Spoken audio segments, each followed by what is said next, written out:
Why, hello everyone, and welcome to the stream. This is Otaku Shebut, and everything is off kilter.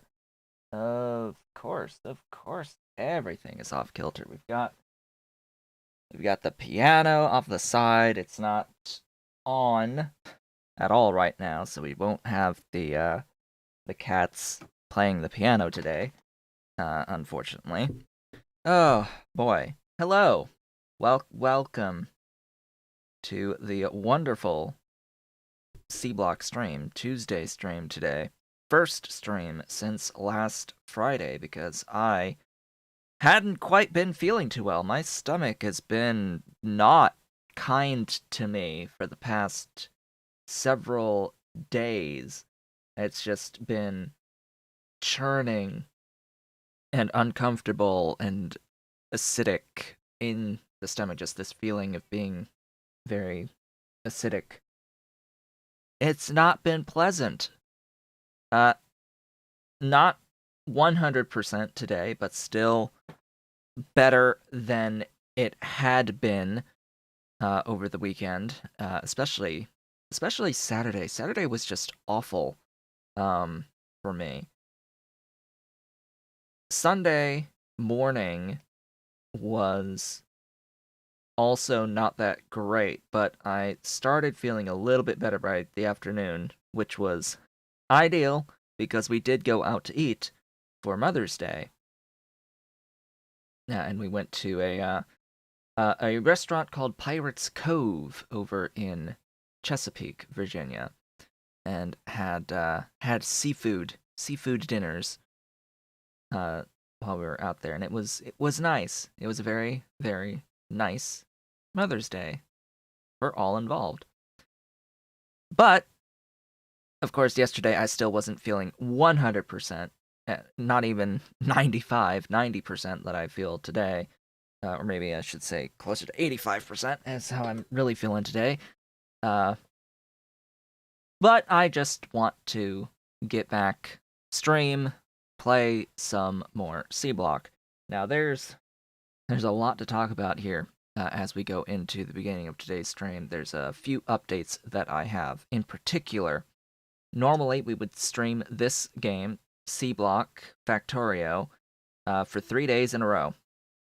Yeah, that's not such a great idea when each stream is 3 hours and people are trying to watch and keep up and don't really have the time to watch these things live. It's very hard if you say can't watch the Tuesday or the Wednesday stream in particular, but you can watch the Thursday stream. It's really hard to stay caught up in that circumstance. So we're going to do something else on Wednesdays going forward to help people stay updated on whatever content they want to stay up to date with, to not have that much of a time crunch, shall we say, limited period between each stream. So tomorrow, Wednesdays, I'm thinking is going to be a bit of a flexible time slot. We're going to start by playing No Man's Sky, actually, because I actually installed it over the weekend and was playing around with it. I haven't really played it in a very long time, and the game it's a completely different experience than the way that it was at launch, especially. How am I finding the mod pack? I enjoy C Block for what it is. After getting through a lot of the early slowness, I think that we are now in a much better state as we are working towards chemical science or / the equivalent with science cost tweaker. Now that we have a lot of stuff that we can do and are doing and aren't as limited by the resources for the logistics for the actual infrastructure buildings itself, because that's what slows down a lot of the early game, is just waiting for resources to build buildings and logistic items, so that you can actually continue to play the game. That's my biggest issue early game in general with Factorio, but a lot of mods just exacerbate that issue. They make it worse on purpose for no good reason outside of, yes, let's make things take even longer. As if that's a good idea in the slightest. So I don't care for having to sit and wait to play the game initially, but at this point it's a lot easier, better to work with actually solving the puzzles of the various items that we are trying to make, which is the whole point for me in playing Factorio. Is there anything that I would change other than the initial slowness? I'm trying to think. Well,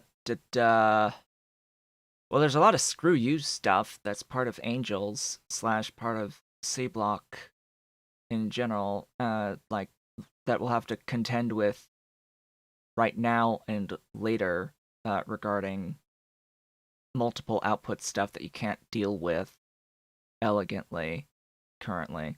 I've just had, if I could say one thing with more regards to Angels, is that there really needs to be a obvious way of consuming multi or out systems of processing. So you can do ore sorting from like crushed sapphirite and end up with iron and copper ores. Well, there's no specific thing that needs the iron and the copper in that exact ratio, right? The cats are playing. But in terms of crushed ferrous ore, which gives you iron and manganese in equal amounts, has a very obvious iron molten iron recipe that uses equal amounts of iron and manganese ingots to make more molten iron. So that's obvious. There's an obvious use for doing ore sorting of crushed ferrous mixture.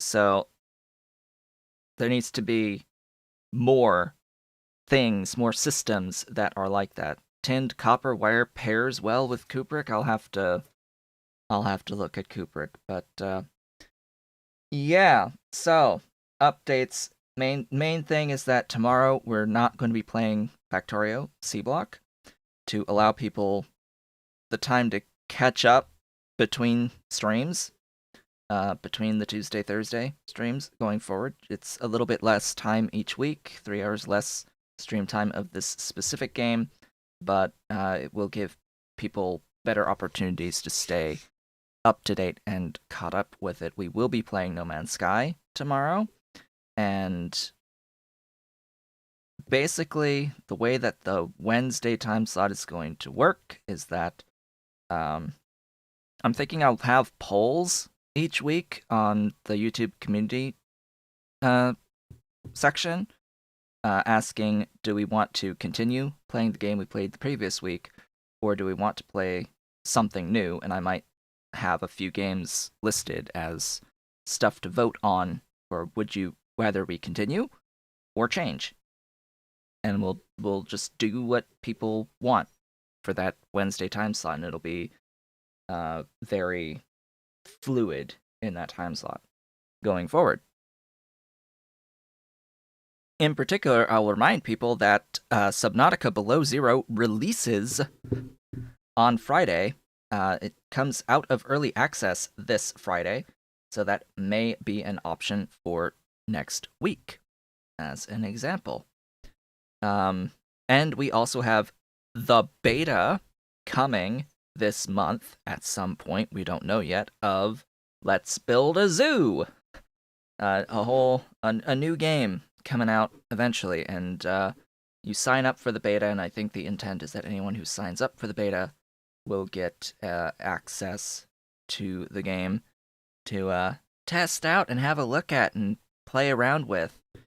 So that might be fun. And then in other news, yesterday evening, I had a package delivered with a bunch of goodies. A bunch of goodies. I have finally gotten around to purchasing a piano course.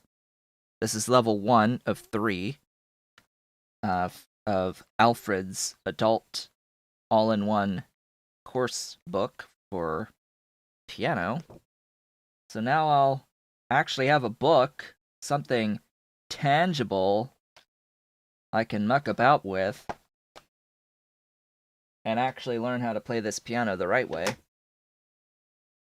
In a right way. And then I also got this thing. This is an electronics component, quote-unquote fun kit, a very basic kit that included a whole ton of stuff. I even got like additional wires separately to go with it, and I bought a storage container to keep all the stuff organized as best I can anyway, of actual electronic components.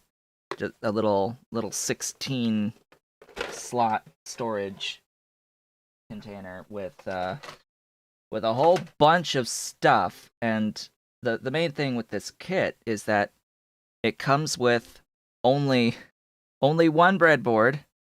Wow, the green LED is getting green screened. Neat. We've got green that's green screened. It has a breadboard, but it comes with this power up here, this little power supply board that lets you, with jumpers, switch between 3.3 or 5 volt on the lines going down. and it has an on-off switch, so we can turn on and off, on and off with the switch, with the USB plugged in. And my first thing that I did was I just hooked up LEDs with little resistors onto the breadboard, because of course that's the first thing that came to my mind. It's like, oh yeah, let's make a light glow with this as our first little thing, and then repeat that for each of the colors of the LEDs that I have. Now, of course, I've had for a while a can't even see it because it's green. A Raspberry Pi 3B. Raspberry Pi 3B version 1.2 is the thing that I've had for an incredibly long time. I've got little heat sinks on it too from the particular kit that I bought that has a little case for it. Um, so yeah, I'm gonna try doing things with this kit. It's got like one little controller thing, two little controller things. We've got this kit came with two different types of buzzers, a dial, and a few little buttons as well. So this will be interesting. Interesting to muck about with, because one thing that I never did do at, like, period, is learn electronics in school. I never took a course in electronics in my entirety of schooling. It has the only stuff I know is the stuff that they teach like in like early education. Not anything more advanced. Like I didn't have a physics course in high school at all. I didn't take one because I had taken an earth science course that counted for high school credit in my 8th grade middle school, and then I took biology and chemistry. And then I took advanced biology and chemistry, advanced placement of biology and chemistry. And at my school, we only needed 3 different sciences for our science requirements for completion of our high school degree, and earth science counted separately as one. So I got away with just doing biology and chemistry in high school. I took 1 semester of physics in college that I didn't even need to take, but I took 1 semester of it, and I will never forget that semester because that semester was the uh, fall 2011 semester, which is very important because that's when my dad passed away, was in that October. Hello, Ollie. How's the Ollie coming up to investigate all the... Yes, there's things everywhere. I know. I know, Ollie. I know my baby. The baby. Shush up, good baby. How's the boy? Huh? How's my sweet? Huh? How's my sweet? Yes, yes, I know. That's my sweet boy. He's big boy. He's the big boy. So yeah, now I get to actually fiddle around and do stuff with this thing. I've not really done too much with this Raspberry Pi thus far, besides like using it as like a little computer. There was a time, I think the most advanced thing that I've done with my Raspberry Pi at all has been setting up as a like basic security camera. By hooking up the webcam, there's actually I think it's like a complete operating system essentially, but there is this software you can get for the Raspberry Pi that is a like camera security management that includes the ability to have motion detection, where it turns on recording when motion is detected, or takes pictures when motion is detected with the camera. It depends on the webcam that you have, but essentially it can also upload the footage to cloud storage, which is pretty neat.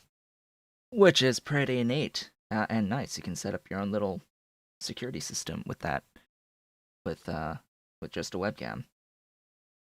It's nice.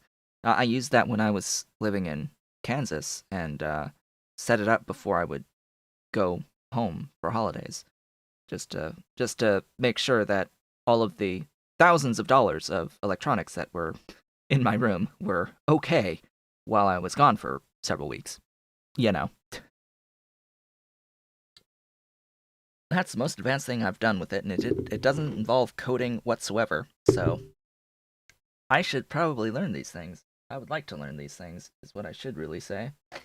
But yeah, I've got like lots of things to play with. There's even RGB LEDs in this kit, and there's lots and lots and lots of stuff to play around with. There's an active and a passive buzzer in this kit, which is pretty interesting. We can program sounds, make sounds happen. An immense amount of LEDs as well, and yeah, a bunch of resistors. You can't really see it, but that one says 220 ohm. There's a few 220s that were included in this kit. I've got the rest of them are here on the board from that, but this includes a bunch of different values. A 10, 100, the 220. What's this one? 330.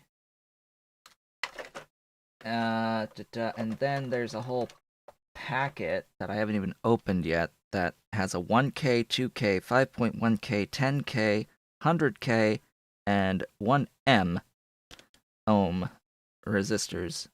Just so many things.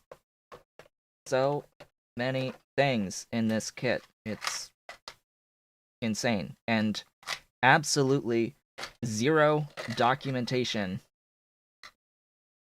about what you can do with it. Oh yeah, and it has a couple of these little combs as well, little pin things to keep things organized. But yeah, it didn't come with any documentation whatsoever. Which I was like, huh, interesting. So I go to the website for this kit, and as it turns out, this particular kit, which doesn't even say on the box anywhere what it's really meant for, it says basically this particular kit was for Arduino, not for Raspberry Pi, which, So all the, like, documentation and activity stuff they have for this particular kit is stuff not for the Pi. Is not for this. I guess this is a little bit too advanced. They have a separate kit that's actually designed for this that I might get that supplements the starter kit, but is significantly more expensive. We shall see about that. Anyway, I think I've gone on and talked for long enough about random various things that have been going on. It may be time to actually get to the game. Now that it is 23 minutes in past the hour. Let's get into the game. One interesting thing is that I might be able to do something with this, and with the Raspberry Pi. Some chat interaction might be able to be had with this thing. I did mention that this included buzzers, so there might be a way to hook up the Raspberry Pi to the internet via some sort of an API, such that when something happens in chat, we get a buzz when something happens. We can have something play through the board when something happens, or have lights light up on the thing when something happens, just as a physical indication of when something like that happens. That happens outside of the computer software. That's something that we could do. That's interesting. That would take quite a bit of effort to do, I think. So we made red circuits last time we met. That's basically what we did the entire time. We set up the production of advanced circuits, which has unlocked quite a bit, actually. It's unlocked a lot of stuff that we could do. Why does that armor look so different than the others? I don't know. And we were planning out what we need to get into our blue science here, the unilivid atomic manipulators. And I was trying to go through and be like, okay, how am I gonna deal with a very specific situation here? Oh, and I think I was like mucking about with like the oil and the gas. We're not doing the oil. You can't make me. We're not doing it. So long, goodbye. We're not dealing with the oil stuff. We're dealing with the gas stuff. And we're wait. Why are you doing a thing? Oh, because we're doing the process for the methane out of natural gas, right?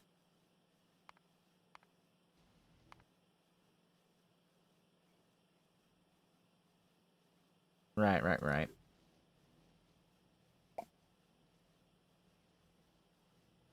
I want to do this rather than supplement with the crude oil process, because the crude oil process produces oil residual solids that we can't do anything with quite yet until after we have blue science, basically. Um, and just the amount of time that it's going to take to set everything up is going to be rather obnoxious, to be honest. That's going to be Mark II, I'm pretty sure, not Mark I. You are that. You are that. You are that. Actually, I can do those now, so... Hold up. Those need to be the new default wherever I can use them. That also needs to be level 2. Ooh, I don't think I get ore processor 2s until blue science itself. Right. That would be in here. Yeah, I don't have those. Alright. Well then. So this is gonna be the thing. The main issue here is what? We need...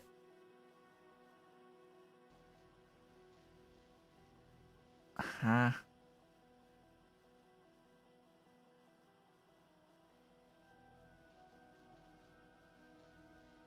We are on Matrix Solver. There's something up here. This is saying input 62.51 raw gas.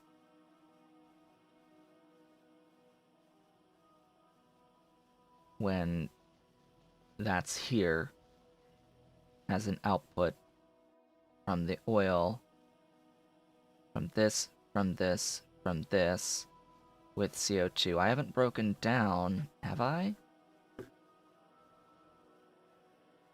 The CO2? Wait, so why are you not telling me that I need CO2? Huh? Why you no say I need CO2? I need CO2. inputs. I know I need that, and that's gonna... I've got builds I can use for this already. Like, I don't need to break down the production of the CO2. The problem here is that this will need sulfuric wastewater, I'm pretty sure. And the specific ores that we're dealing with here are not going to be producing sulfuric wastewater, and that's the issue that we need to solve in order to do this, because we are 100% forced to do this in this way. That will go down to the bottom. Why the order mattered, I don't know. But yeah, wait. I just picked the wrong doohickey. No, I need sulfuric wastewater.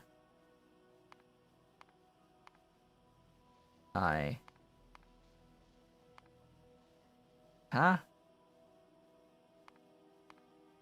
Yeah, I need it. And the problem is I can't get it without doing these processes to get it consistently. And I need the wastewater actually as wastewater and not as the sulfuric acid. So, there are various places that exist in our base that are currently overproducing on sulfuric wastewater / on sulfuric acid. And I am basically going to have to temporarily tap into those to do this build, which means that this build is going to have to live near where I have those systems that are slightly overproducing on sulfuric acid, which is any system making mineral sludge, basically.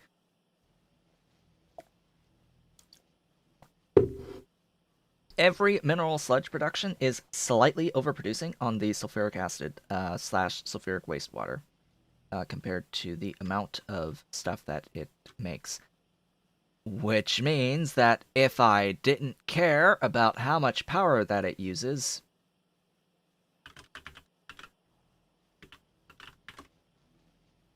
we could make use of this. So say I need... How much was that again? Apparently I would need...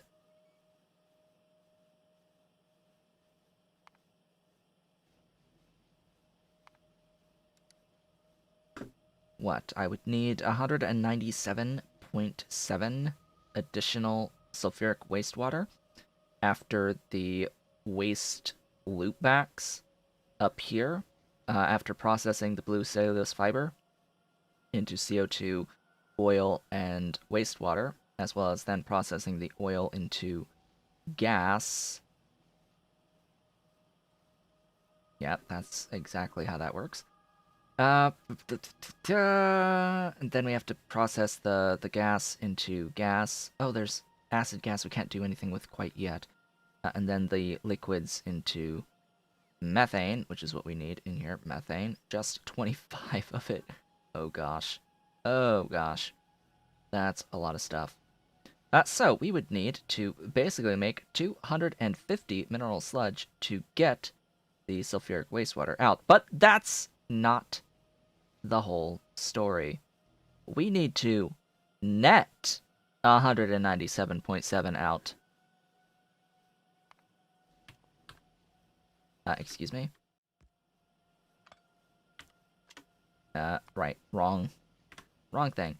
197.7, or 200 out.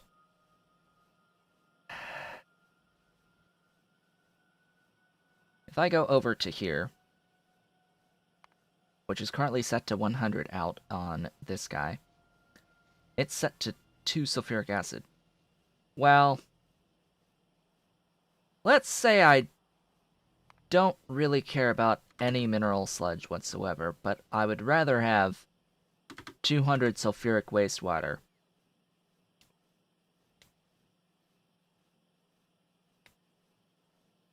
if I didn't care about the infrastructure involved in making that much net out excess sulfuric wastewater, I would need to spend 348 megawatts of power to do that, with hundreds of buildings. In fact, 1,394 buildings to do that.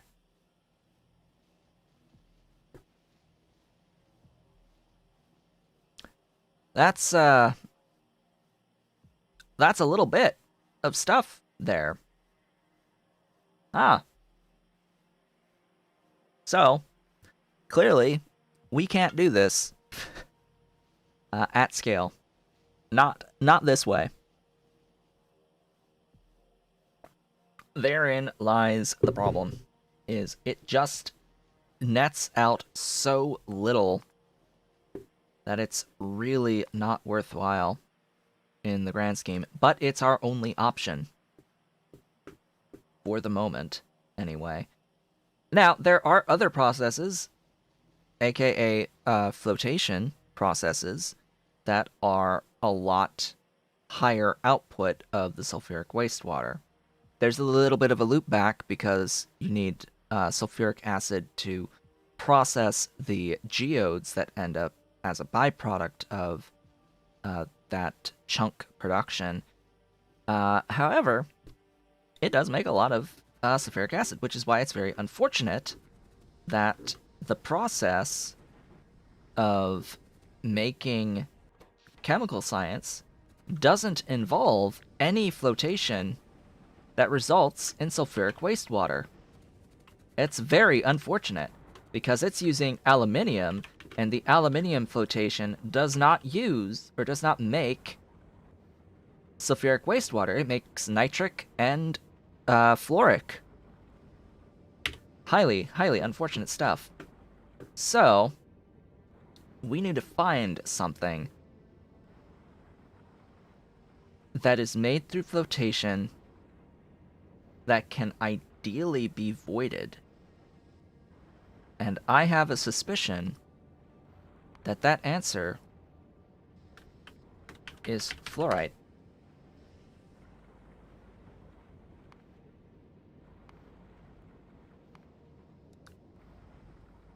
Yeah. My suspicion is fluorite ore. And the reason is, well, yeah, we get nitric. We get the sulfuric water here. The reason is that fluorite ends up making hydrofluoric acid. We will need a bit of sulfuric acid for this. We're going to go ahead and have the matrix solver turned on for this.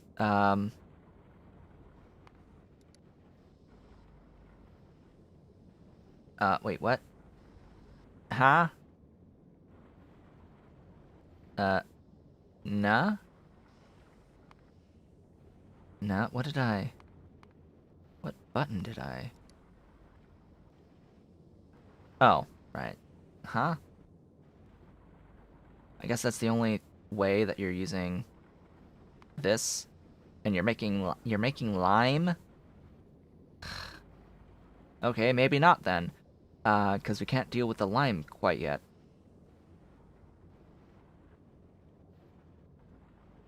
It's like, this would be a great option, but for that lime.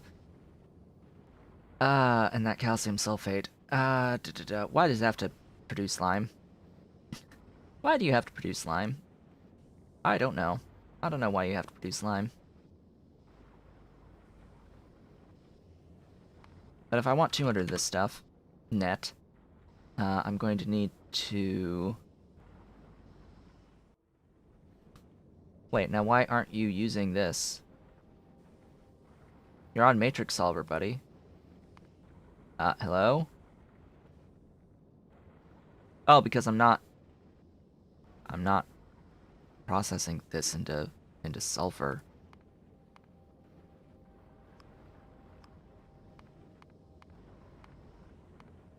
I'm not processing into sulfur. That would explain a lot, actually. And then, so why are you not? Now why are you just not? I guess it don't work like that. That there is no solution to this.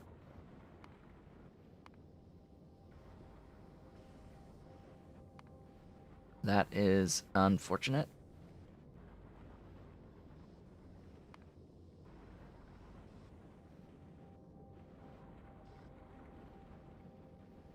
That it's unfortunate it can't find a solution. That it doesn't want to try to use this because I'm not telling it to specifically make fluorite ore, because that would count as a different method, ingredient versus product input. So if I do that, no, it's not. It's not 8 of that. It's however much 8 makes of hydrofluoric. What's the ratio there? Hello, I want to look at the details of the actual recipe. So it's 5 into 50. So it's 10. So instead of that, it would be 80. And kill that. Huh. Well, there you go. Oh. But that's now making double.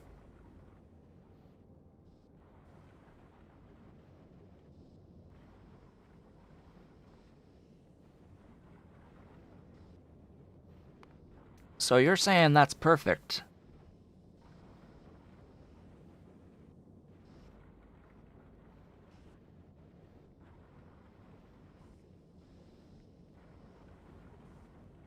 Where are you getting all that? Oh.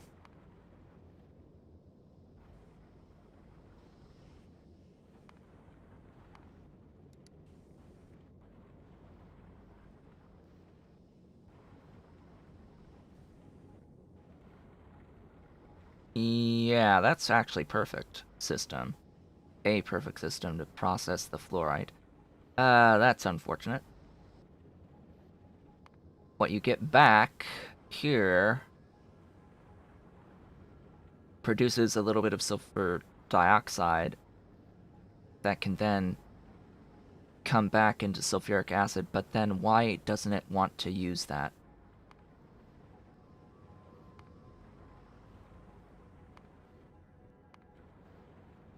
It's like, oh, I've solved for a perfect ratio. Don't make me have to deal with this.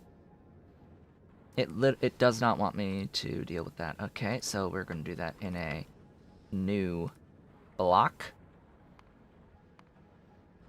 which is going to be linked. Excuse me?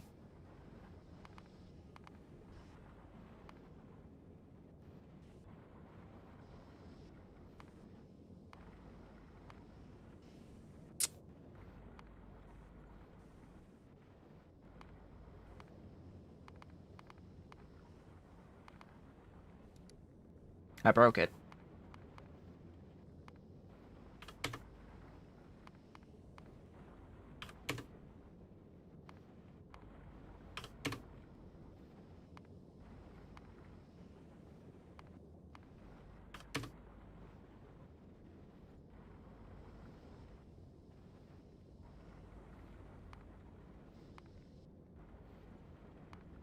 Hmm.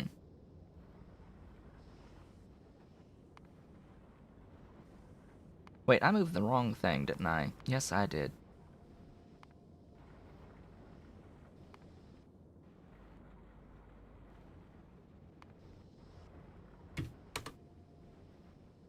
Okay, what I needed was for this this guy to be in its own separate thing. Delete that. Yeah, this needs to be linked there. We go. Now, the sad part is, now that's not going to get used in here. I'm pretty sure.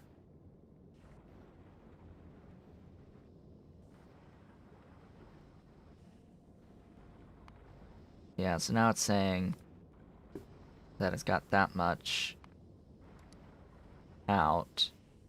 Now it's got 26.67 sulfuric acid left over. That's, for whatever reason, not being used in here. I'm sure there's a way that we could make this work in Hellmod. It's just, it sucks. It'll take a really long time.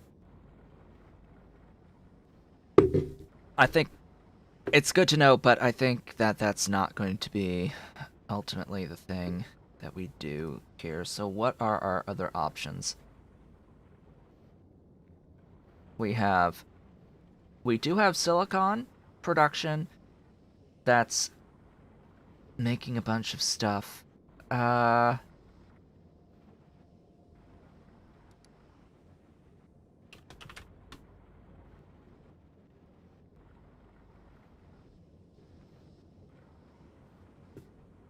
So the thing with the silicon is that we are going to be consistently using it to make the red circuits. So I can totally siphon off from there pretty consistently, especially when we're using all of the red circuits to make the blue science anyway. So that's where I'm likely going to be setting up all of this stuff right in here to make these chemical laser flash fuels. So that's the flash fuels. Now, I guess I can do that. And there's all of the things involved in making the chemical laser flash fuels. Matrix.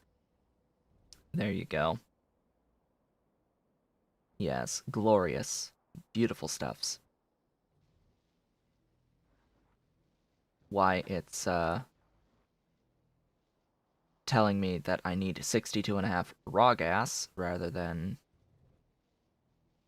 what is it? It should be this at the end. It should be that, and then this will go upwards. Natural gas liquids are there.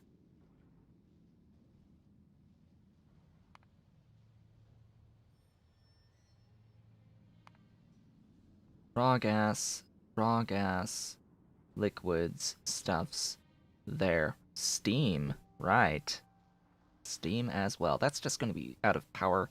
I think I'll be using the electric boilers to that. Simplifies the infrastructure at the location itself. Plus 250 CO2 and 93.75. 93.75 for this part. There must be something else in here that needs sulfuric. Ah, you. This guy. There's a thing that makes sulfur dioxide.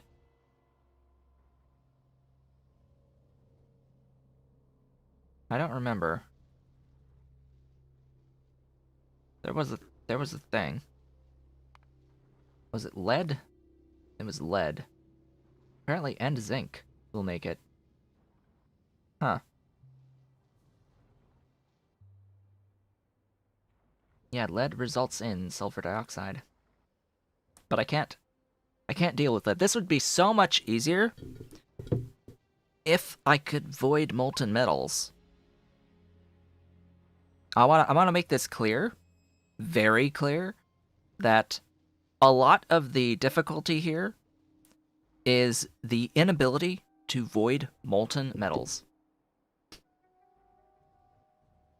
If I could void lead, I'd have whatever sulfuric acid I want out of the sulfur dioxide. That would offer an alternative avenue to getting into sulfur dioxide consistently, as well as therefore sulfuric acid consistently. Doesn't really solve. Well, it would also solve the wastewater as well, in that I could do flotation, a flotation process, like for, I don't know, clearly not gold in here, but I could do a flotation for silicon. If I could get rid of silicon, if I could void silicon in some way, I would have a lot of sulfuric wastewater left over. Nickel would give sulfuric waste, and one of these two. Zinc gives sulfuric waste from bobmonium, and fluorite gives sulfuric waste from steatite. Steatite, bobmonium, and sapphirite are the three that give sulfuric wastewater as the output. Rubite results in in nitric wastewater. Givolite results in fluoric, and then what's not listed here among these is the crotinium chunks, which produce chloric wastewater.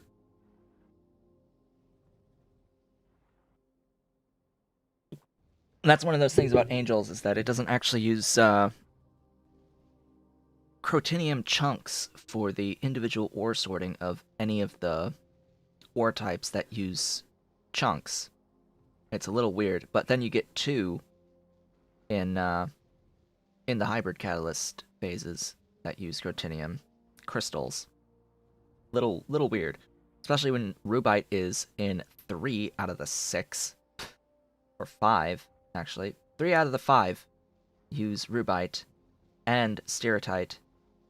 Actually, the 5th one isn't even crystals. So rubite's 3 out of 4 on the crystal stuff. Same with steatite, 3 out of 4. The same 3 out of 4 is steatite crystals. And then you got bobmonium with 2, and then givolite and sapphirite with 1 each. Like, huh? Excuse me? But so we've got 1, 2, 3, 4, 5, and 6. So all of them are represented here, unlike in here where all of them are not represented for whatever reason. And then the only thing that we need purified for, it's givolite, bobmonium, and steatite. The only thing is tungsten off these purifieds. We'll get into chrome when it comes up. But yeah, if only I could just deal with either zinc or nickel or silicon. Or fluorite. And as we saw with fluorite, there's just no way. There's no way to convert it into that other stuff.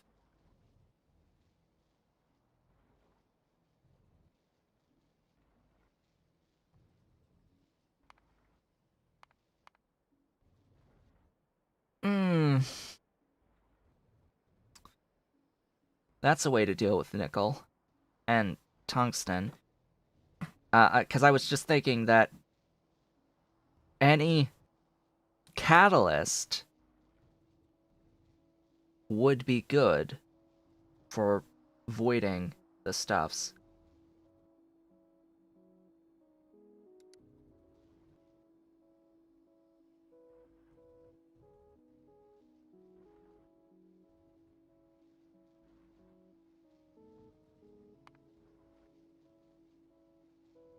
Is there a... Wait, I haven't actually thought about that either. Individual or... like, these ore sorting recipes. Is there anything that gives a 1-to-1 iron copper? The 1-to-1 on the copper and tin is... I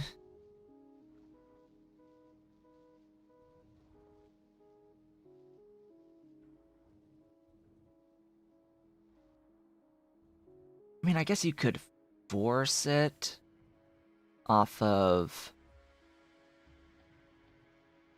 stereotype and sapphirite. Force the 1-to-1 by doing both.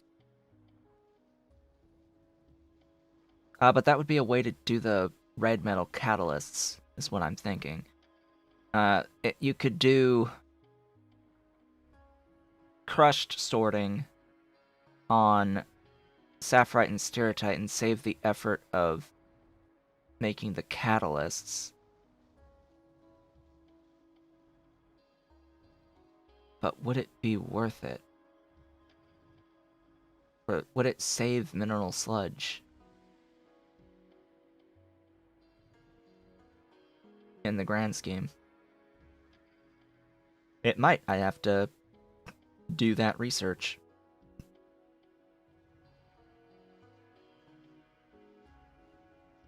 I have to do that research at some point. I don't think that the... Is it a 1-to-1 when doing tinned wire? Because that was mentioned in the chat about tinned wire.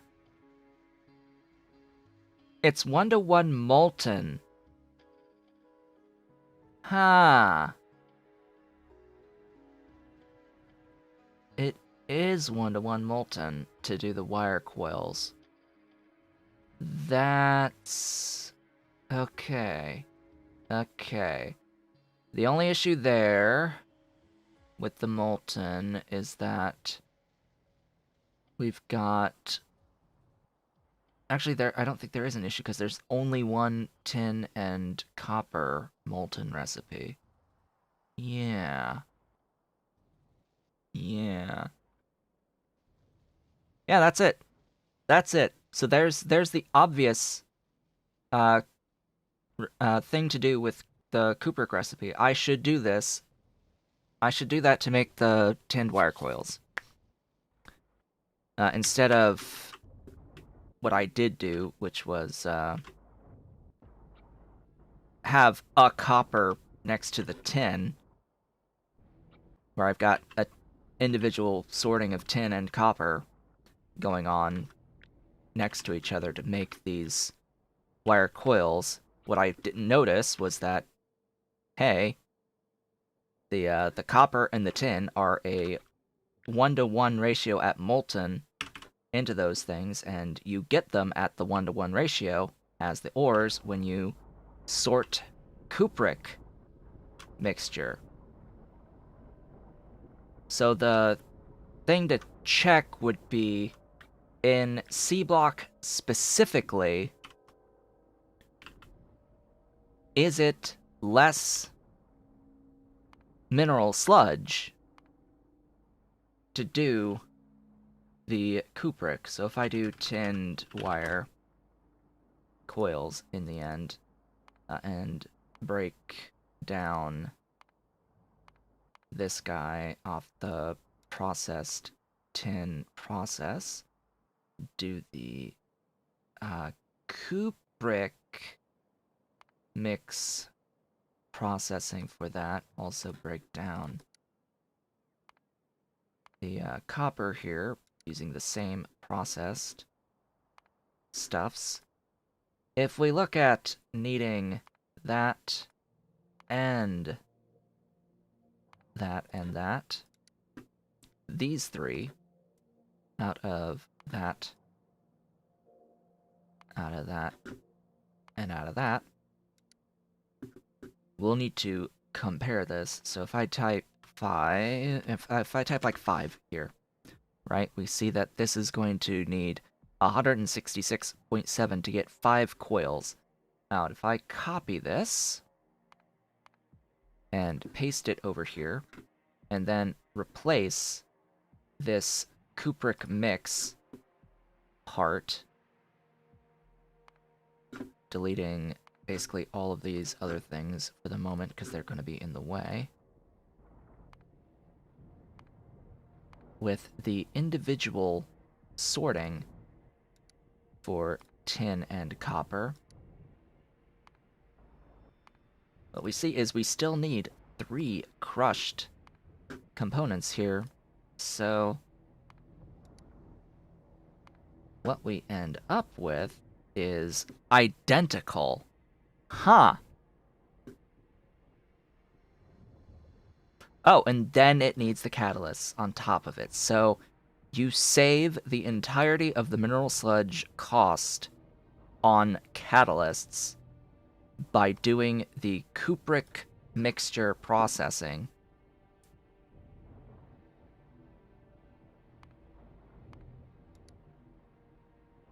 We have a definitive answer that, yeah, in Sea Block, it is better to do your tinned wire from cupric mix sorting.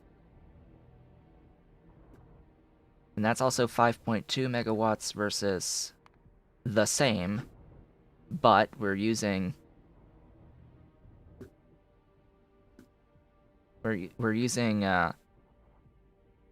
our stuffs here. Where's... Yeah, we're using mineral catalysts. So that's it. Proven. I have proved it mathematically. This is 187.6, 166.7. Ta-da! Well, thanks, Graham Aiken, for pointing out the tinned wire being 1-to-1. That makes sense. Now to find a similar situation for all of the other things.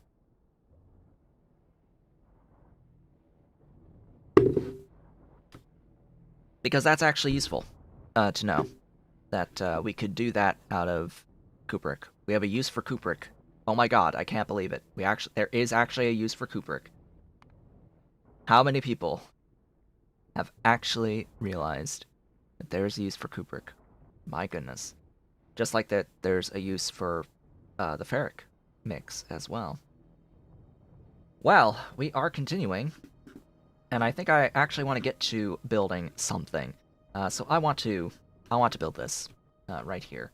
Let me pin this so that I can get to it. That is using advanced gas refineries that I don't have. Let's switch that to gas refineries. Thanks. Make sure I have that pin. And where did I park the vehicle? Next to me, up here. Let's go. Let's go to mall. Oof. Oh. I'm actually feeling some pain in my abdomen right now. I'm actually very gaseous for whatever reason. Tab? There we go. It could be that for whatever reason I decided to eat chili yesterday when I was already having an acidic, upset stomach. Because I've been having issues lately. Over the past many days, over the weekend, and such, my stomach's been very upset with me. Extremely upset with me. I think I don't know. It's been a mix between the one day where I think I'm pretty sure I ate spoiled sausage, despite, I mean, I cooked it, but I think it was already gone when I cooked it. And throughout the rest of the roll. I hate wasting food like that, but if it spoils, it spoils. Besides the one morning that was like that, I'm thinking that I might be a little bit sensitive to the wood smoke that I'm using. for smoking meat. Because over the past, like, 3 weeks, we've had, smoked meat of various kinds. Between ribs and pork shoulder, I've been doing quite a bit of smoking in our smoker. And the wood that I'm using is hickory. I think it's hickory. I might have a sensitivity to hickory, or whatever wood it is making the meat very, very, very acidic, and it's making my gut very acidic. And the other folks here who've had it are also saying, yeah, they have been a bit more acidic because of the meat and eating too much over the period of time, that it's added up, and we should hold off on smoking the meat for a little while. Get our systems to calm down a bit. Although I do really like the smoked stuffs. I like smoked meat, though. I like to do that because it's easy. Because it's incredibly easy. You put it in the smoker and you wait. You season it and you put it in the smoker and then you wait. And everything is good. After several hours. You just have it, and then you don't have to cook for a little while because it's smoked. It's smoked. It lasts a long time. A quite long time. Oil and gas separator 2s? Did I make 2s? I've got 1s.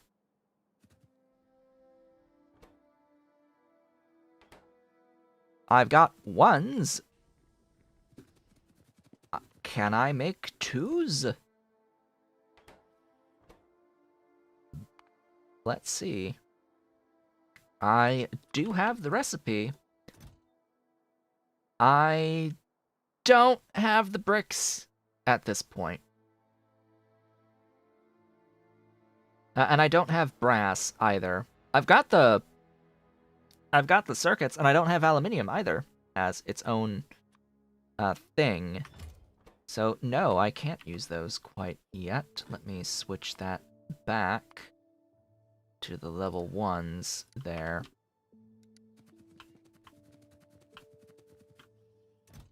Let me grab those. How many did I need?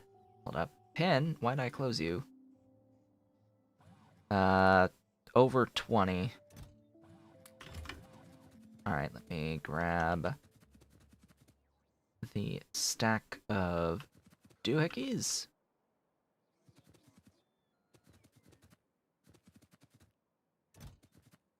Oh yeah, and then there's the whole thing. My diet is completely messed up.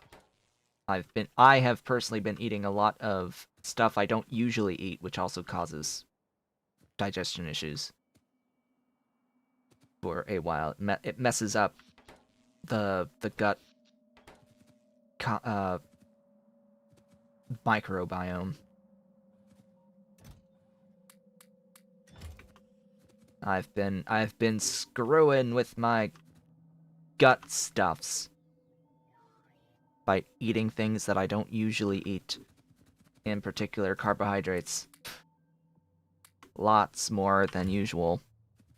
Because we had my mother's birthday, followed then by Mother's Day, where we've had lots of sweets and desserts and all of that. It was nice, but I need to get back to my much lower carbohydrate intake. Must get that down again. Not to ketogenic levels exactly, but just lower, a lot lower. Want to actually start getting the weight down again. I haven't weighed myself in a while, actually. I'm actually yeah, you know those algae farms that I just got? I need more.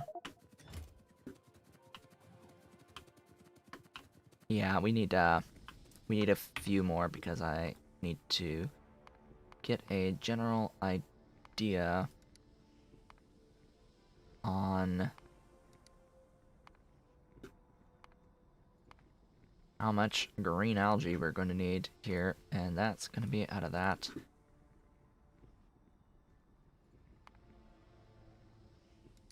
Yeah. And then we need to get this out of something or other. Usually it's out of this, out of this. How many electrolyzers do I have? 12. Okay, I have enough. I think I'm good now.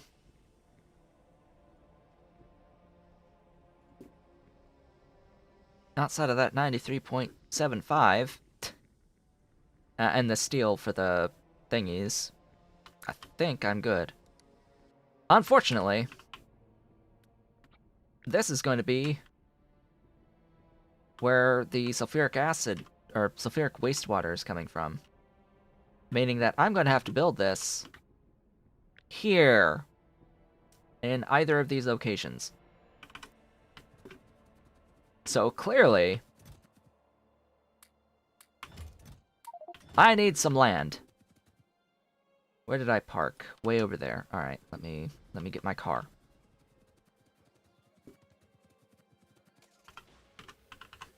We need to expand the base a bit. I'm also going to need lots of rail.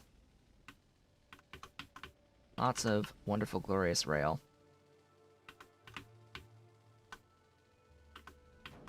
Bang. Oh. I'm realizing I don't have anything in my inventory right now. So, this will be fun. Heading on over to the left. I didn't want to expand the left first, but hey, we have the need. Gotta do what we gotta do. So let's expand this out. About how big?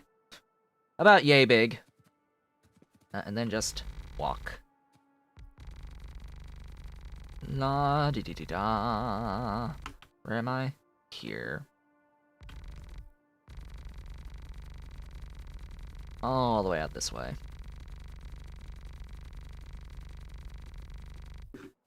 How far am I going? You. So we've got 1, 2, 3, 4, 5, 6. So 1, 2, 3, 4, 5, 6.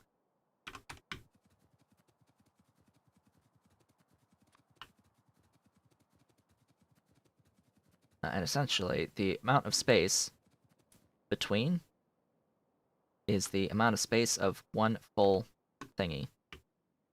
That's how I've designed this particular layout here, is that the space between the big intersections is a big intersection. Now, I probably should have made it 2, but you know what? We're going with it. These are huge anyway. These are huge. They're just a little large.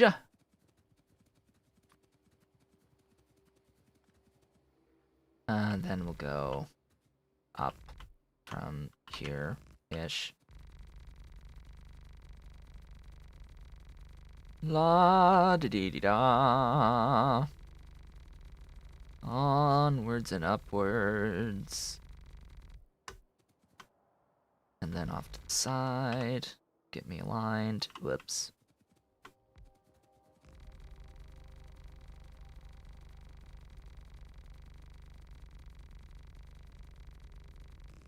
Okay. Now to fill it all in. This might take a moment. Might increase the game speed just so I can walk through here or get in the car. That would actually help. Hey, how about you, use the vehicle to move faster? I think that would help a bit. Yeah, that helps. doesn't really look all that nice as we go, but hey. It's all gonna get filled in at some point, right?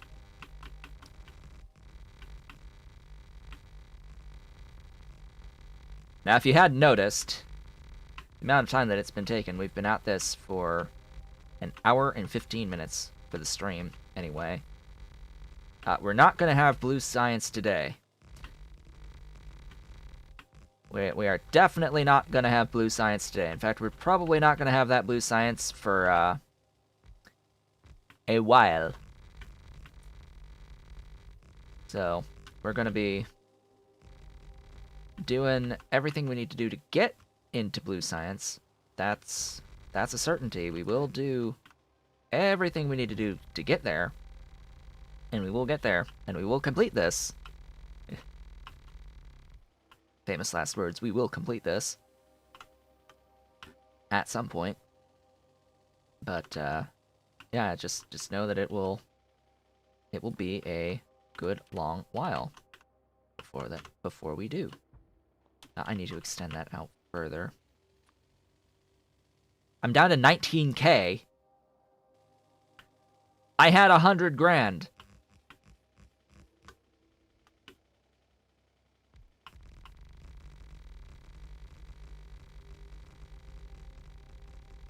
Be careful. Be careful about where you stop. Get out of the car. Precision time.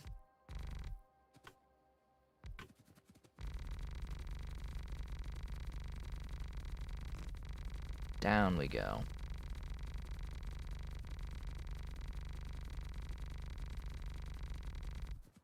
Alright. Ta-da!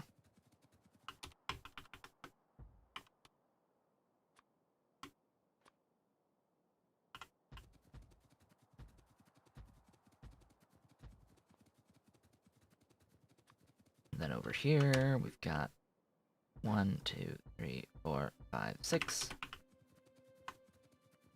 Oh, vehicle! I need the stuffs. How much, rail we got? A bit. Good. We don't have any of the power poles, because that's in my normal inventory, but we will be back.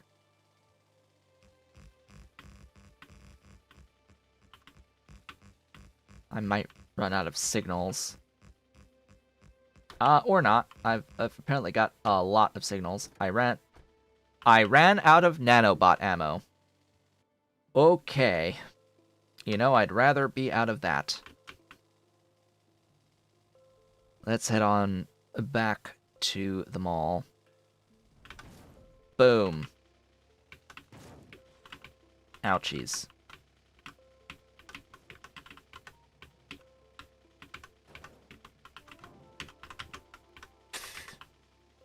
Let's destroy everything.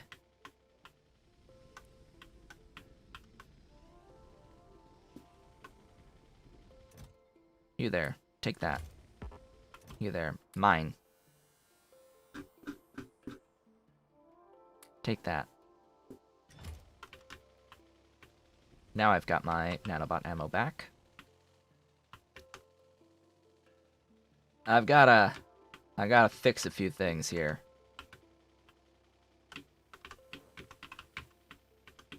Why is it that this entire grid is based upon the existence of this one power pole? I should, probably add a little redundancy. Just gonna point it out. That, obvious thing. We should have some redundancy, I think. Now we're gonna get those power poles in as well.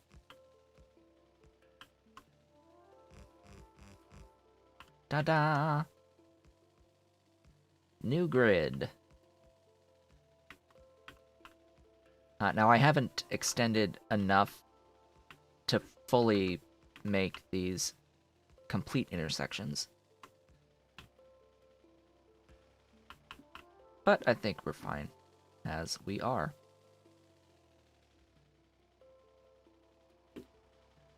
Oh yeah, there's also the intersection issue where this has got a couple of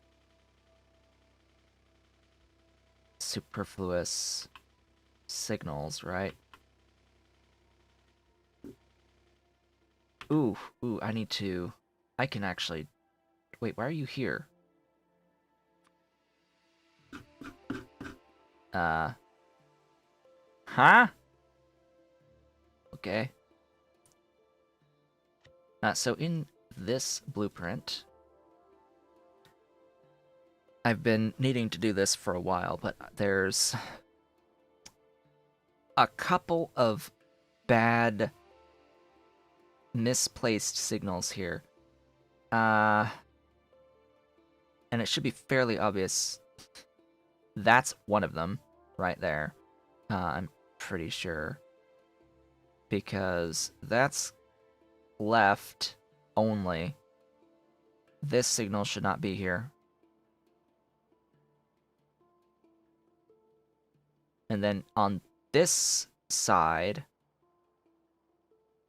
with this being right-hand drive, we've got stuff going to the right on this side.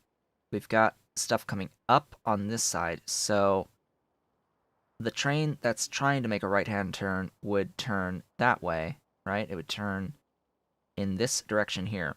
And there is no circumstance ever where there will be a train that is going this way on this track. So that is also a superfluous signal. And that is the inherent problem, I think, with the entire thing. So, by getting rid of these two signals on the base blueprint, when I make the whole thing, there should no longer be a problem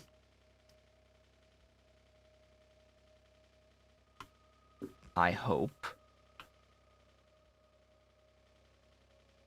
Wait, what? Now why do you have the signals on both sides? Huh? Was there more?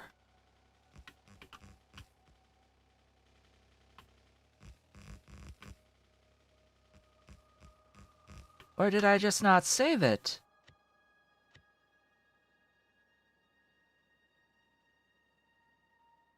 Oh, there was more. This side also has that issue.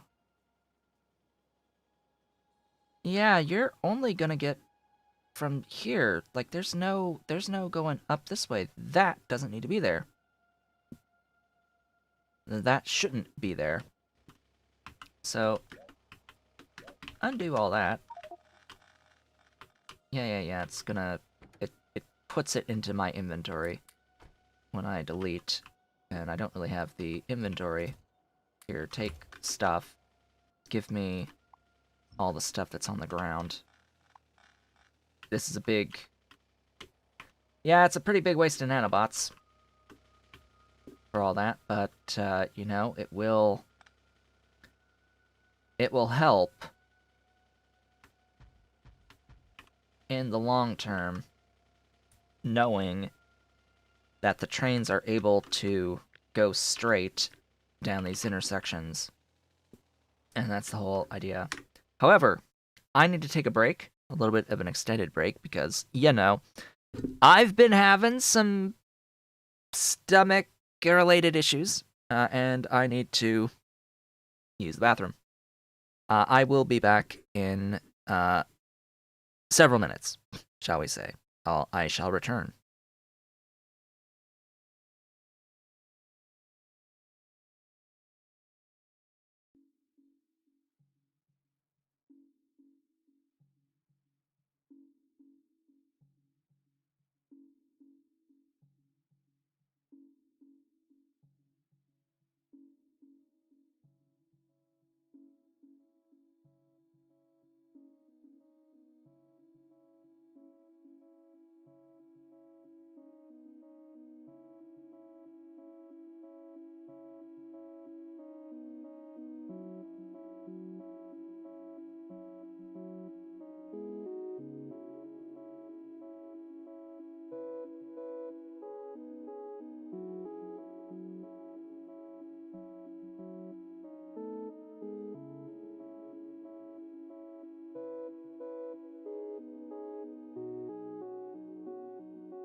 Wind noises.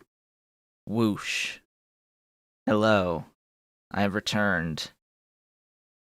Ah, boy, I should probably remove those tracks from the playlist now that I'm thinking about it. At some point I shall do that. For now though, we have a game to play. I am feeling a little bit more comfortable. Just oh my gosh. Where'd all my stuff go? Wait a minute. Oh right, it's in a chest. I forgot. I stuck it in a box. There. Like, I didn't use that much stuff. Oh hey. It's my nanobots. Yeah, I need those. That would be great if I had my nanobots.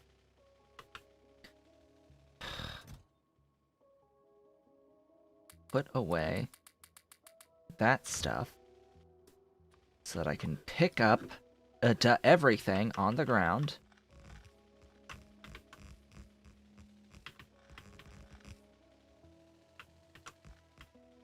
There. Perfect.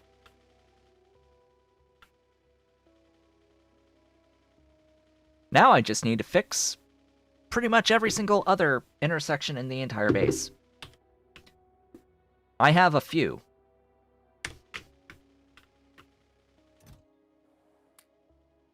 Alright, well that works. You know what? I don't need those to be hogging up inventory spaces.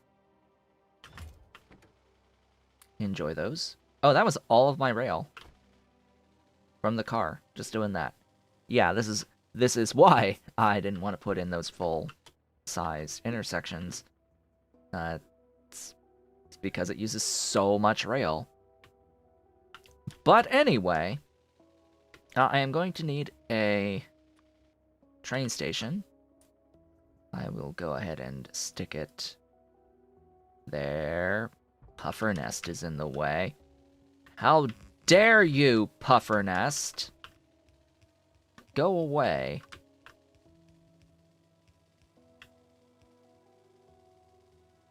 Oh yeah, tack onto the wish list of stuff I wish would happen with angels, specifically.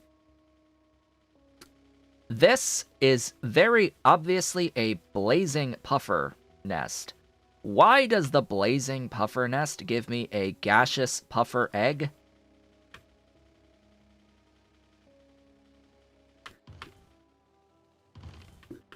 Because we have the gaseous puffer nest as a sprite, and we've got the blazing puffer nest as a sprite.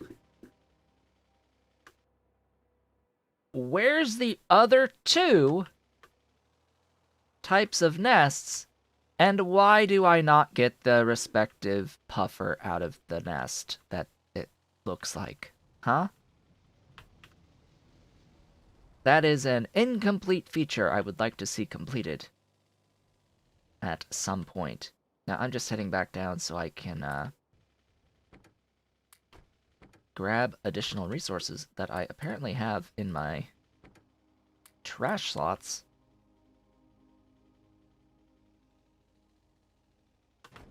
Oops.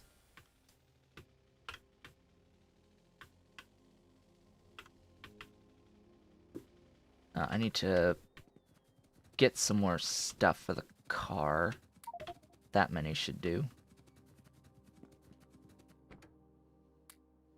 For the moment.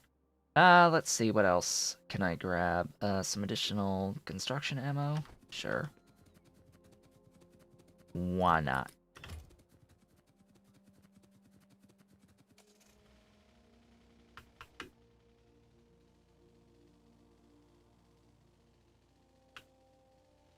Let's head on over and get this build on the go.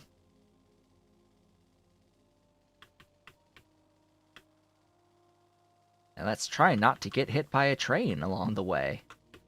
Wouldn't that be wonderful? Oh right, I have my bronze over here as well. I forgot. I forgot I've got my bronze here. Yeah. Glorious bronze. I need to do that with brass as well. Get the brass going.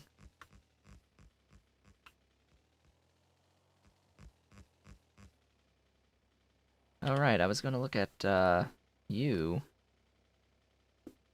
Nothing that you have requires flotation? You need flotation. You are a result of flotation that makes sulfuric wastewater.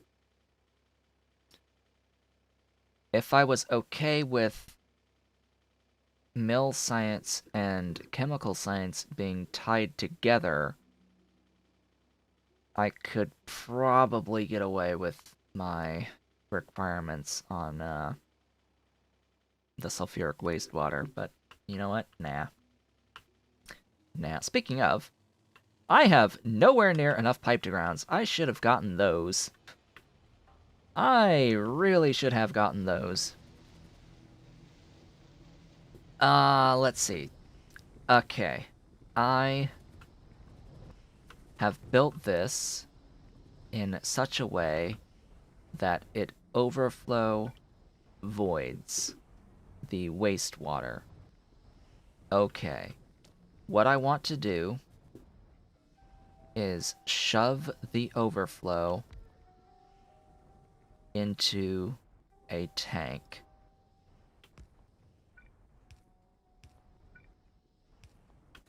And from the tank, it can overflow void. Okay? It can overflow void from the tank. However, I'm going to need a lot more than just that one output. I'm going to need the stuff from down here as well. And I want to figure out connecting these as well.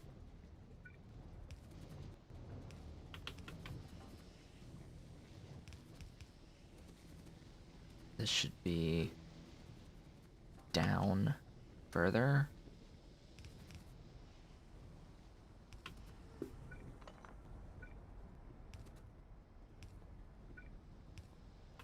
Okay. That's those hooked up.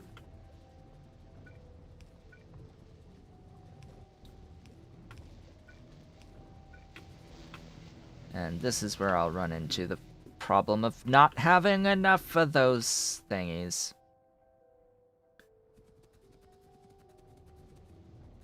Ah, let's sigh.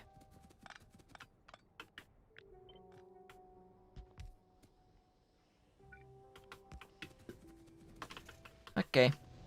We're gonna get more.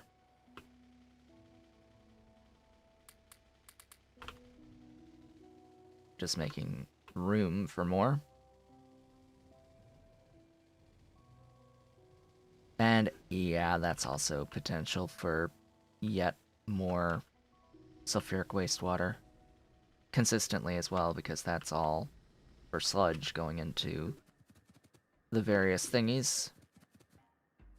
Ore types.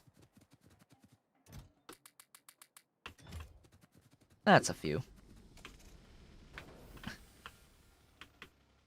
I think I'm okay now.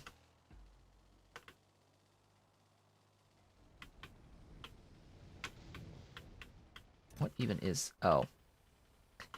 I'm like, what even is in this chest? Oh. A lot. I'll take that charcoal, if you don't mind. Ooh, more pipe. Ah, this is just a great big chest of goodies. Outdated goodies, but still goodies. So, previously, I had a whole bunch of this stuff in this space. I replaced it with this stuff, which is very different. But I had these warehouses full of geodes, and I just geodes everywhere. Everywhere, geodes. I destroyed the warehouses that were full of geodes, but there were still a lot left over that were in buildings and such, so they ended up in here, in this warehouse, along with all of the infrastructure I had used at the time. That's a lot of flare stacks. And a lot of charcoal. You know what? Charcoal, you're gonna load up in the car for me, a bit of that. And then, yeah, water wells, I can use those. Definitely. I can use water wells. And I can use the pipe. I'll take pipe.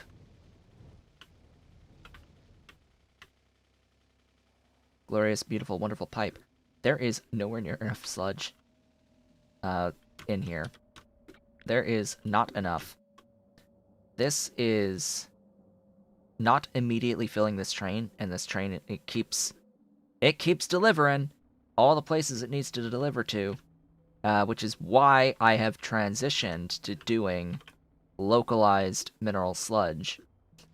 In case you were wondering, I tried doing this distributed type mineral sludge where I have a dedicated factory making mineral sludge that then delivers it where it needs to go for the various ore types, but nah, it does not work for me.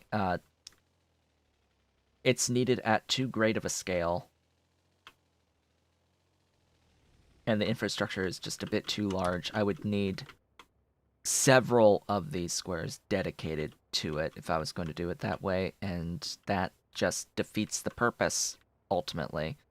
I'd rather have it get localized in these areas for making the things. By the way, this does not need to exist.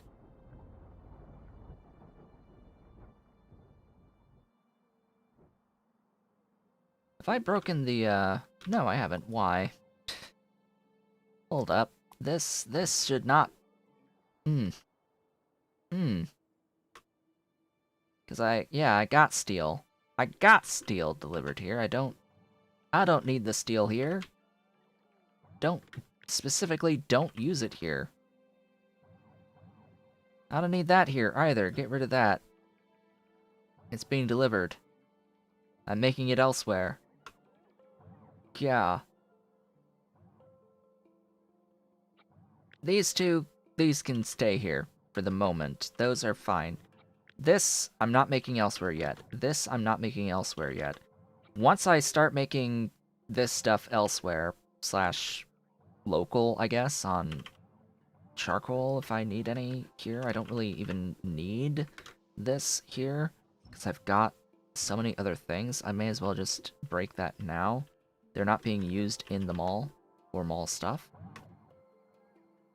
This, by the way, means that I am able to pretty much delete the entirety of the main bus at this point in time. I'm just lazy.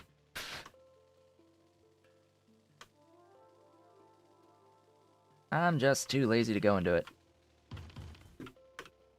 Right, so we have to make sure that I build around this set of cliff right there. This very testicular cliff that we have here.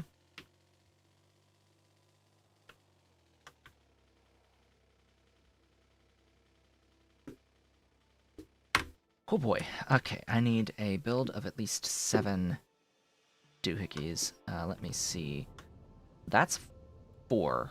That's not what I need. I need this. Yeah, that's 4.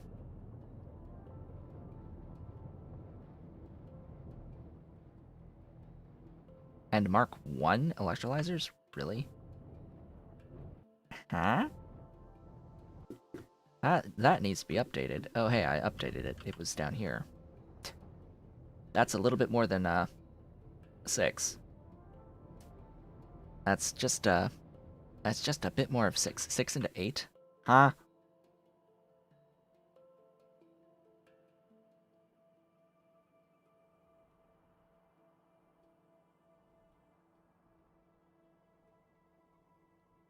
But I have 3 into 4.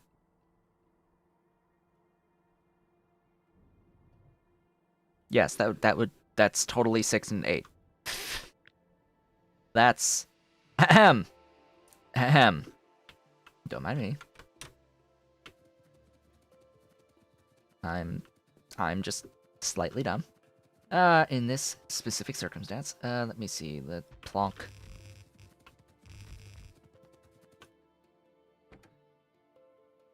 Give me my things.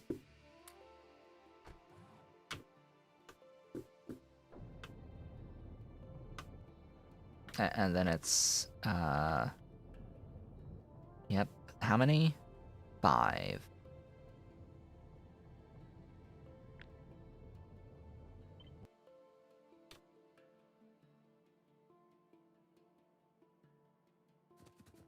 Can I do this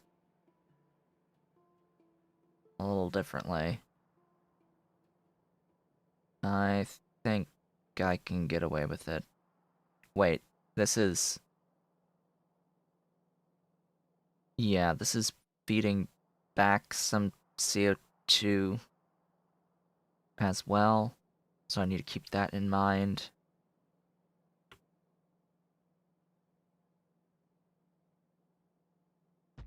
I'll keep it like that. For the moment. Yeah, because we got a bit more infrastructure to worry about. Let me grab... It was 7, aka 8. Also known as 8. Yes, 8. Beautiful thingies.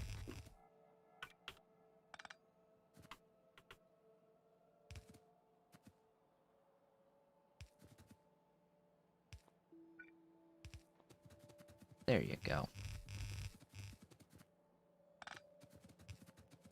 Doink, doink, doink, doink, doink, doink. Ooh, I'm out of loaders. Okay. Only need 2 of you.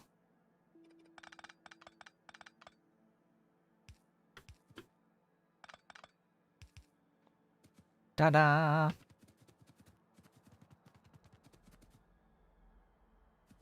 Into that one. We've got those. We got those.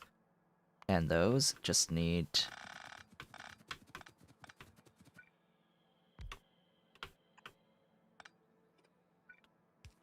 Fine.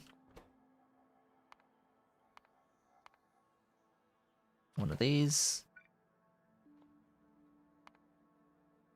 3.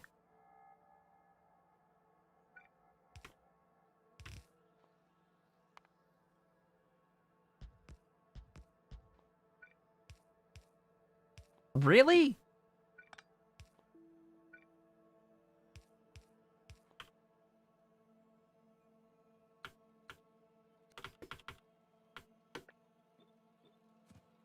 I need more of my steel furnaces.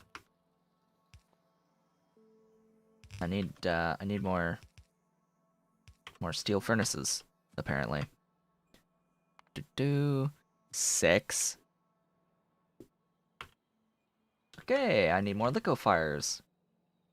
I need more lickies.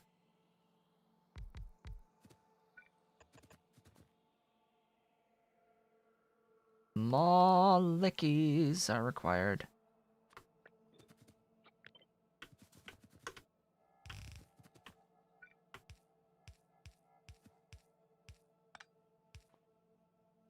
Oh boy, now. Now I need to get this...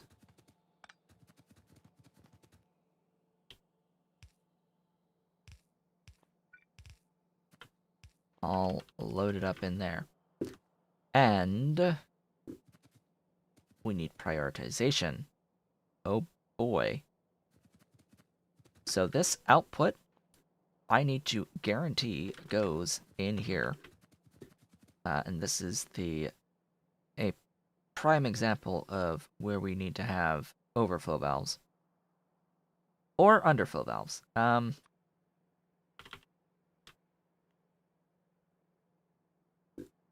slash top-up valves, I should say. What is it called here? Top-ups. So top-ups allows flow if the output side is below 80%, which is a way of prioritizing systems that use not a lot of stuff at any given time. Ideally. That's how I would use it anyway. So because this system doesn't really use anywhere near as much as our total production, I think that the top-up valve is going to be the better option.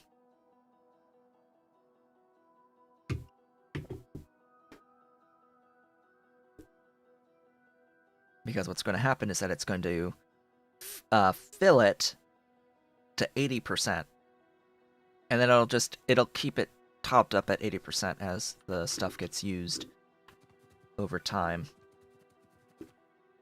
rather than have it as an overflow valve that will keep it at 100% basically at all times. The way the overflow valve would work would be that this would get full or above 80% here, and the overflow valve will attempt to overflow up into this stuff. It'll open and flood this, and this'll be at 100 the majority of the time, because we're just producing so much here. We're producing so much here that this will do its thing. But we consume a lot down the line, which means that potentially this valve, if it was an overflow valve, might not trigger right. It might not trigger right. I want this to be prioritized, not what's down this line. And that's, I think, better with top-up. So let's go and make top-up valves and bring one over. I'll minimize that for the moment.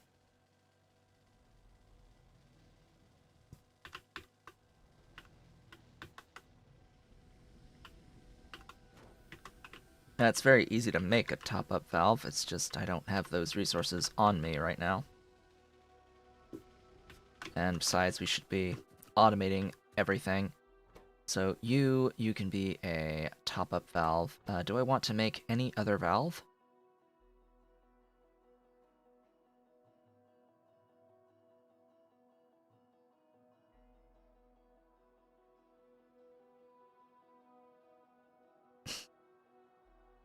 I just have to laugh about the concept of this inspector valve, because it's basically a tank with a wire connection.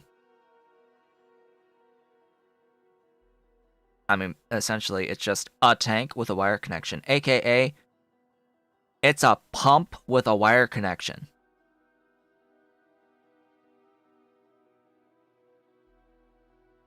Effectively, because it just doesn't have a pumping speed on it. And there's only one-way flow through a valve, so it's a one-way valve that holds 1,000 units of fluid in it and lets you connect a wire to it. You know what's also a one-way valve? A pump. And it lets you hook up a wire to it, and it gives you a pumping speed. The only difference is that this is a 1x1, and this is a 2x1 on the pump. That's about it. That's about the only difference, and I don't see the use of it. And then the non-return valve.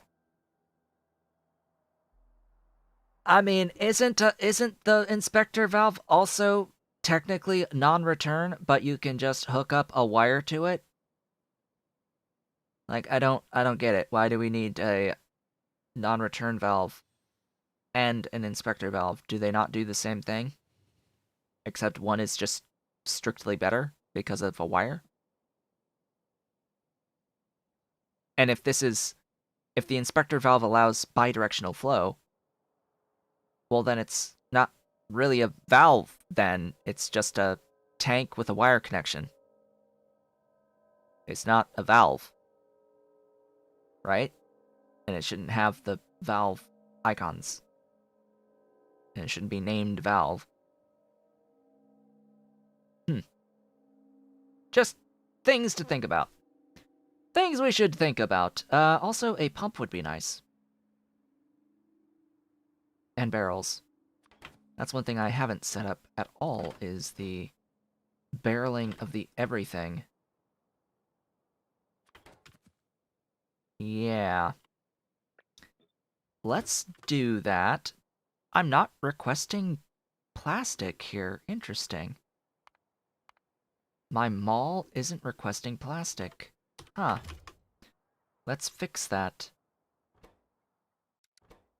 M plastic. Hey, M plastic. Give me my plastic.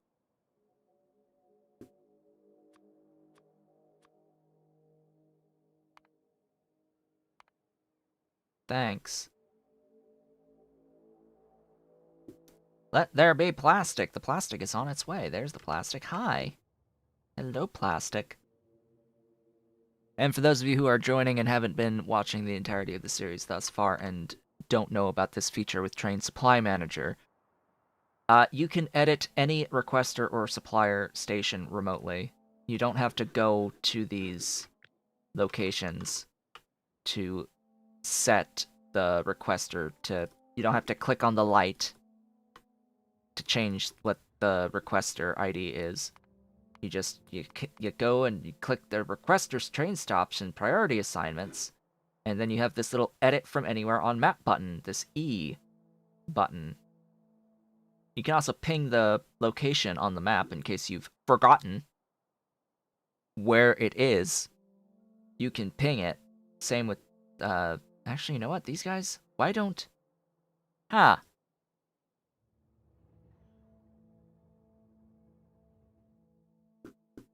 Why you no let me ping supply stations, though?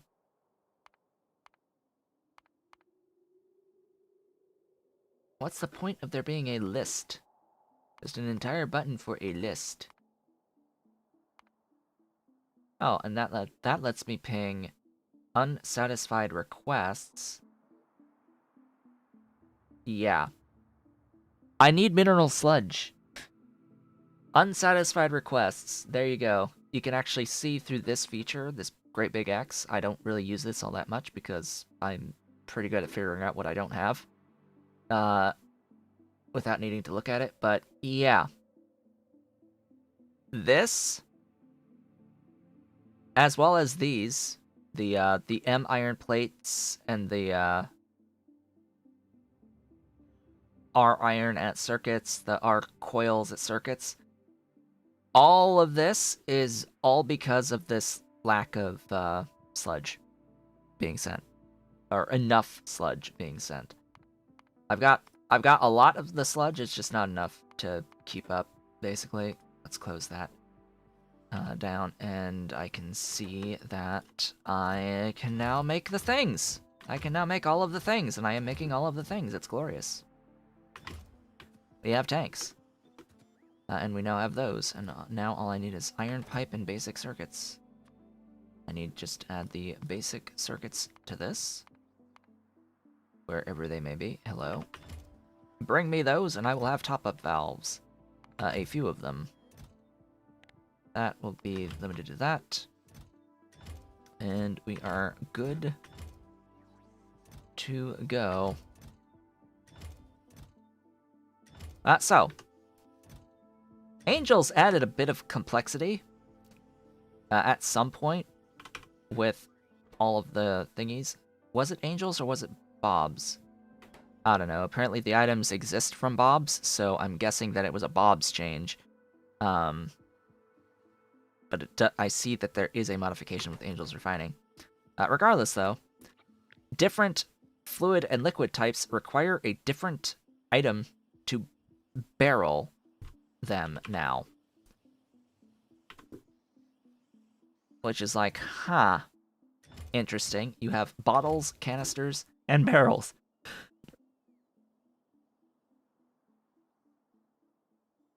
Sneeze. Sneezy. Sneezy, big sneezy.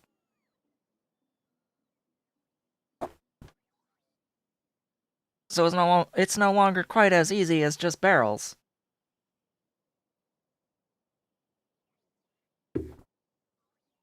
I wish it was, but now it's not quite so simple. And of course, these advanced ones are locked behind plastic, so you need to get into plastic before you can really start making solid items out of your fluids. Why would we want to make solid items out of our fluids? Great question. That no one asked. It is simply because that of overdistance penalties to running pipes. Pipes fall off on total throughput the longer the fluids have to travel. And if you have any situation where you have to get a fluid from point A to point B over a distance, it would be better to barrel and unbarrel the fluids in the short distance to the machine doing the barreling / unbarreling from the machine. Better over the shorter distance in that you'll get a better throughput overall from your fluids in the shorter distance for the fluid pipe mechanic. You still have to deal with being able to move the physical items from point A to point B quickly, but overall, the system is going to be higher throughput. Now, in my most recent Angels playthrough, I don't think I did any barreling whatsoever, because I am a little bit more skilled. I guess you could call it skill. I have a better understanding of the actual fluid mechanic system now than I did when I started streaming this game.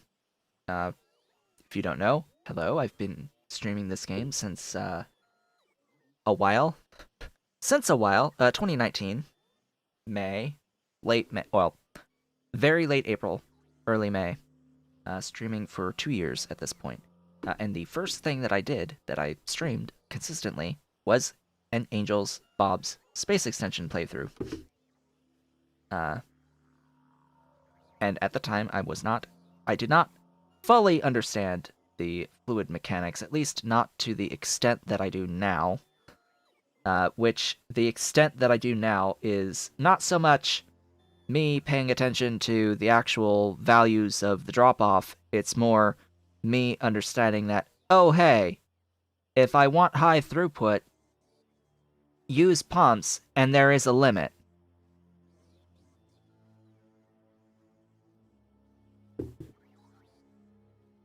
I was, in that playthrough, I had a lot of issues with my fundamental understanding of just how much throughput can be handled by any given system, any given input. I was very upset.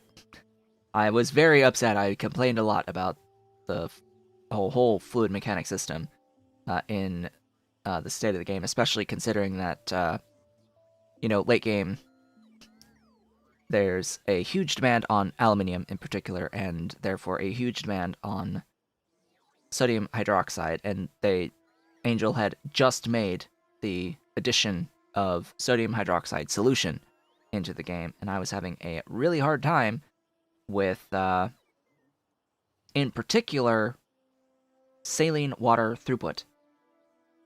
Production of enough saline water and enough conversion of saline water into sodium hydroxide for all of my aluminium.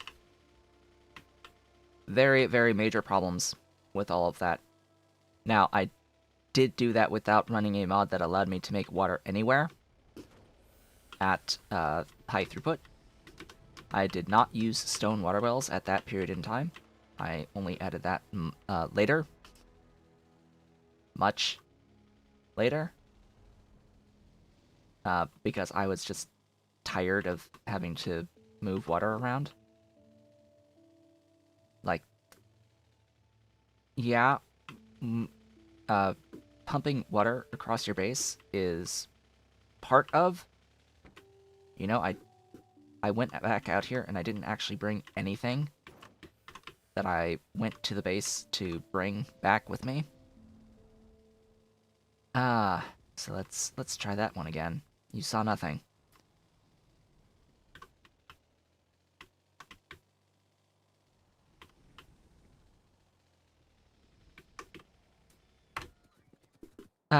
So I've learned a lot since that period in time is the part of the point I'm trying to make here.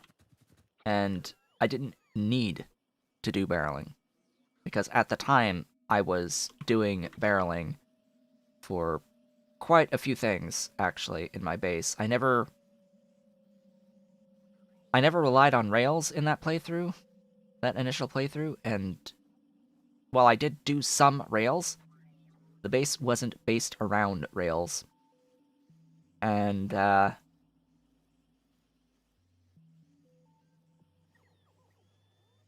yeah, I had to move fluids across a main bus, basically, and the best way to really do it at good enough throughput was through barrels like that. The base was very much... It transitioned into a mega bot base, actually. Just lots of bots. Lots of bots everywhere. In that. And, yeah, that's what ended up happening. And I just haven't needed... I haven't needed any of this. Not in Angels, anyway. Pyandons mods! You need barrels these days. So yeah, I came here for you. Glorious top-up valves. And I need more liquefiers.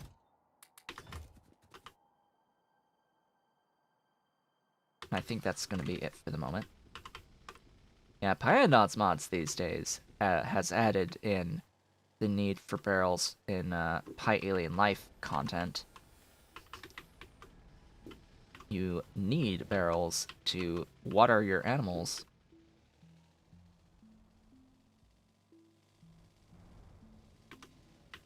All of the wonderful animals.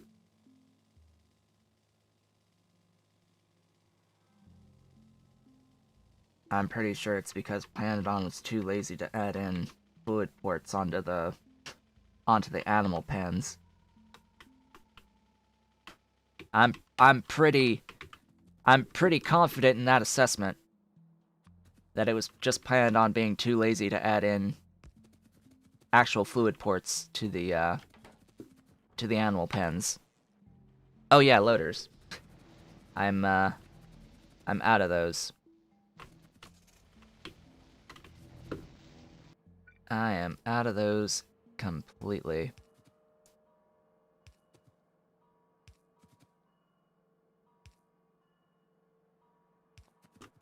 I'm sure that he'd be thrilled. Oh yeah, I need steel furnaces as well.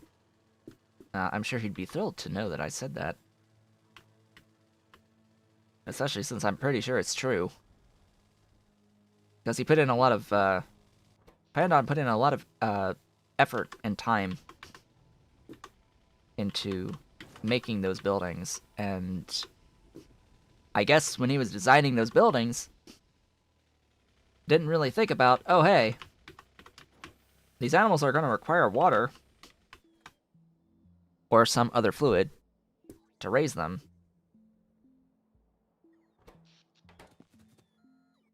So, and the pumps, the fluid ports have their own art as part of that.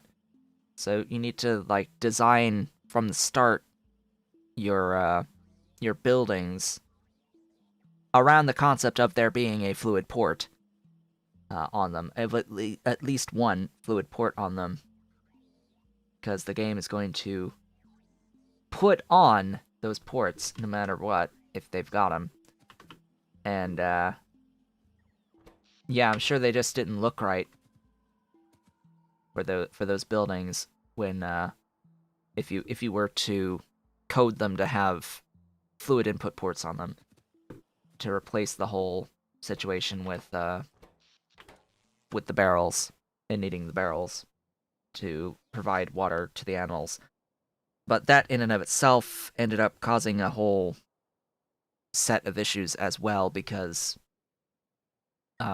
with Pi Alien Life, there's a whole bunch of recipes that are supposed to improve the overall speed and efficiency by increasing complexity of recipes for your animal outputs in those systems, and each recipe needed to be checked to be sure that it's returning the same number of barrels as is brought in.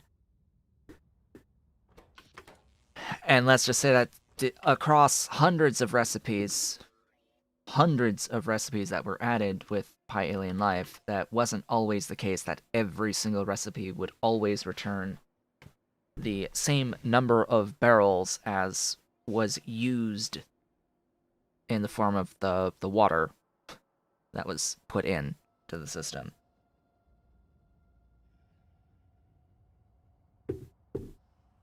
Because the last thing anyone wants is to, lose barrels. And it...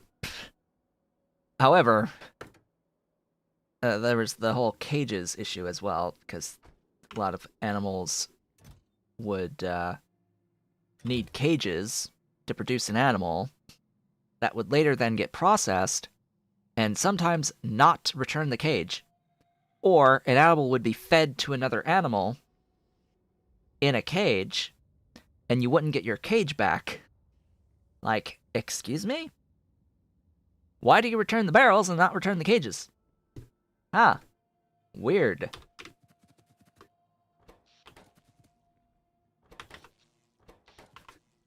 Alright. I need the steel fluid furnaces. Or the steel recipe picker thingies. Where are you? There's those. I need the steel ones. There they are. Hello. Thank you for those. And these. There we go. That's better. How many of these do I have? Enough? Yeah, that's fine. Top me up. Top me up. Where'd I park? Right there. I haven't really paid attention, though, lately to how much has changed in Python's mods. I'm sure a lot has changed, and my information may be outdated about it, but that was my experience the last time I played it. Which was Pi Block, by the way. The last time I've experienced Pyandon's mods was with Pi Block, that I stopped because no one watched it, because there was zero interest in it. Probably because the name is Pi Block and no one searches for Pi Block. They search for Sea Block, which is a very different search term. And no one really knew that it was a thing. Now more people know that it's a thing, so maybe I could get away with it. And actually have people, watch. That would help. Being able to actually watch. Have the viewers. I need a temporary spot so I can pull in you.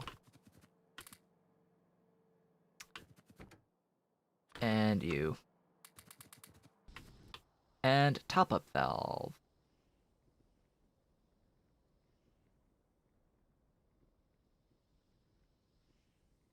There you are.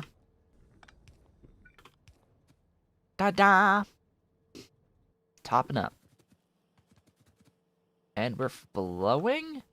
Wait, why are we flowing?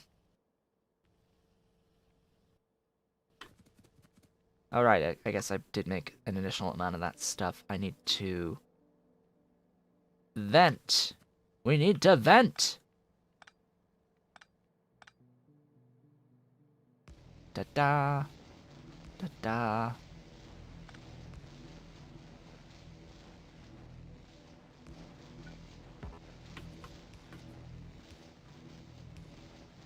Ta-da! We're venting. And now we're making infinity mineral water.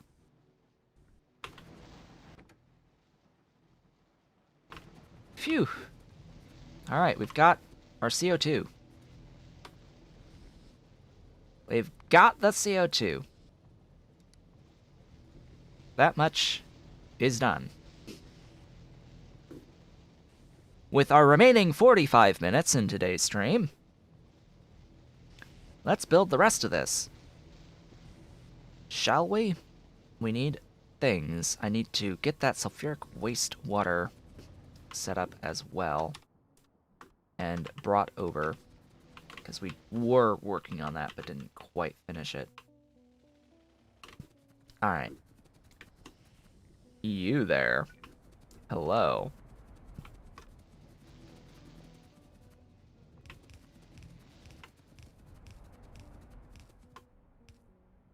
Excuse me? There you go.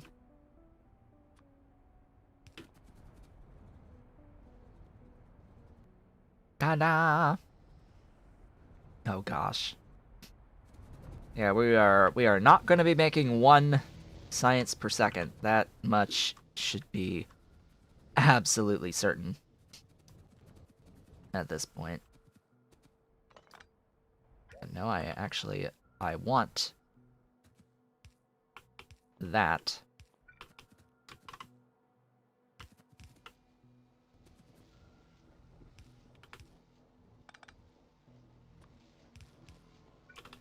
Is this the alignment?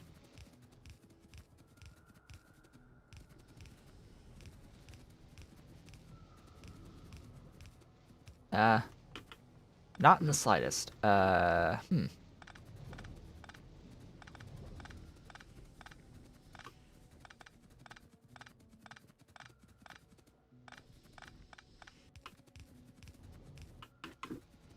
Okay, what's my alignment here?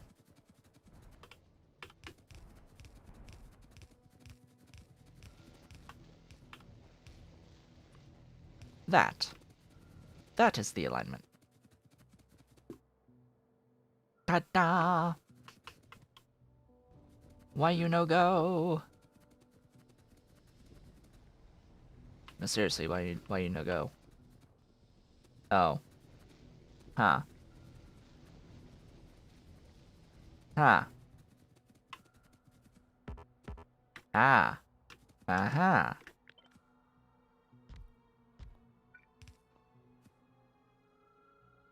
Betterer. Betterer. There we go. Now you go? Now you go?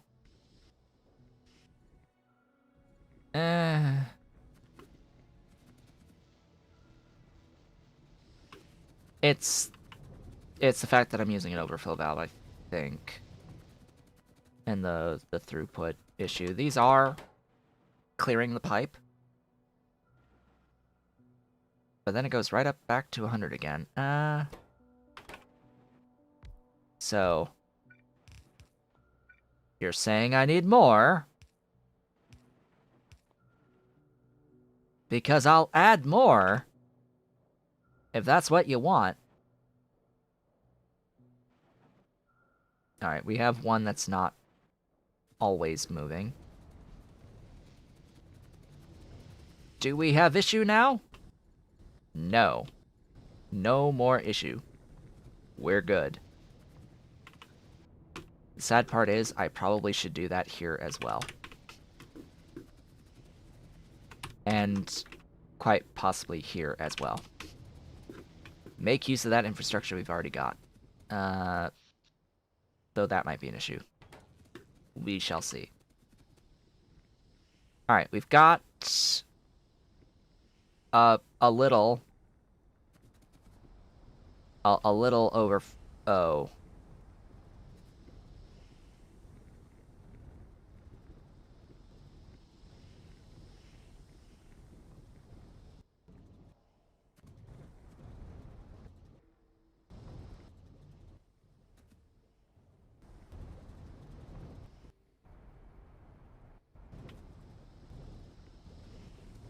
Huh.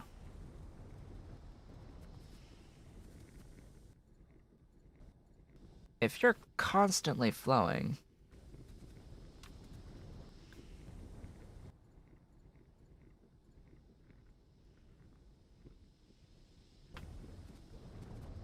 why is this so low?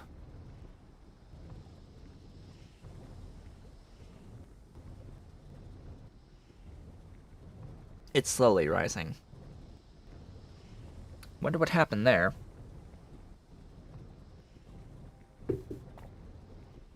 Oh yeah, my coffee, by the way. For those wondering, I ran out of this today. I had it all. My Death Wish coffee. It's gone now. I had the last dregs of it, so I've got a little bit of the Death Wish coffee mixed in with my Folgers Black Silk.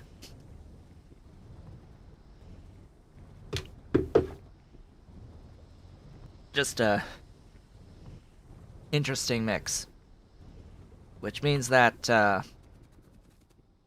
there's significantly less caffeine overall in what I've been drinking today. So I might have some problems with energy as I go.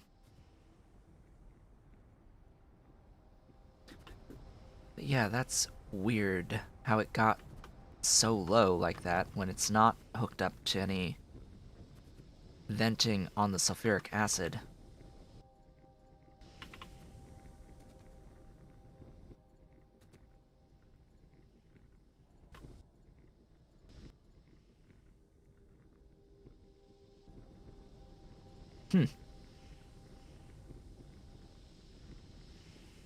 But I have to keep the system moving. So I have to, like, keep using the sulfuric acid. That's the main thing that I need here, is to keep that going. But it's just a really slow process.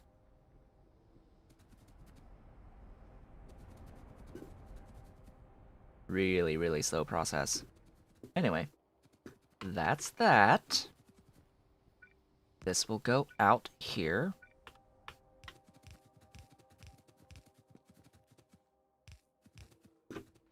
Ta-da! Vehicle.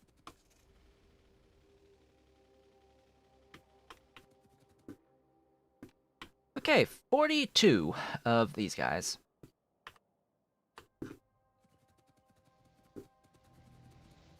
Let me see.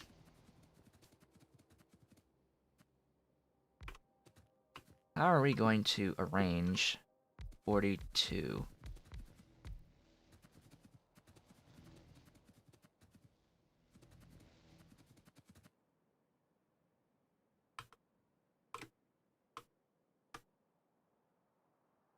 Six rows of 7?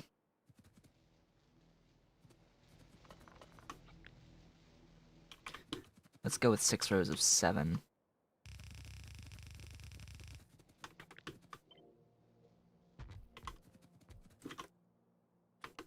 Making the blue stuff.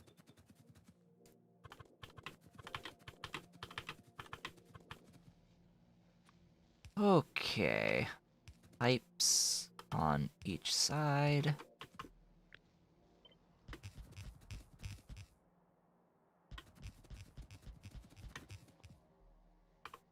Let's do this way.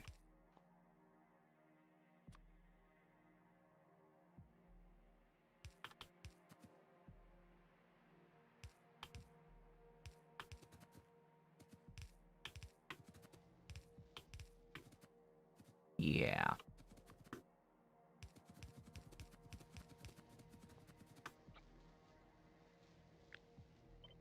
And then what I can do is that, and that.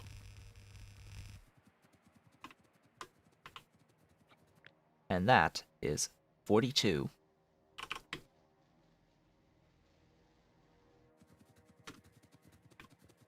Glorious!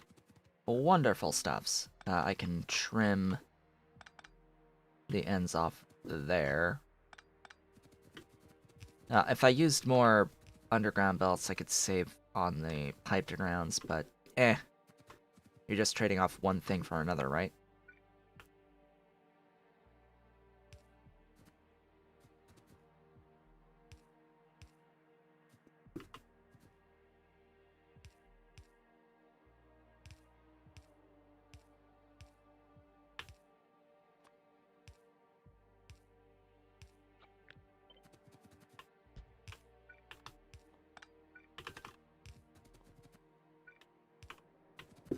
There's one input.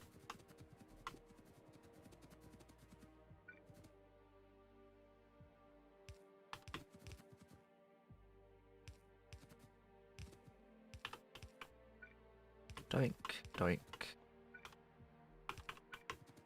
Doink. Doink.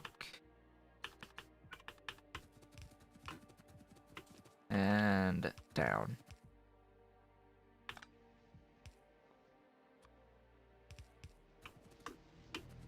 Ta-da!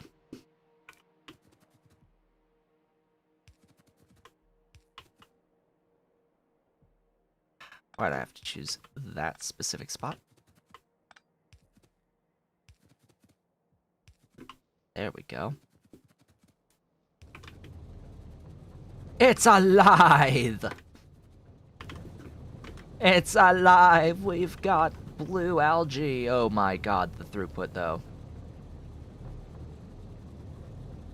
Right. I didn't think about that. 125 over 30 is 4.16.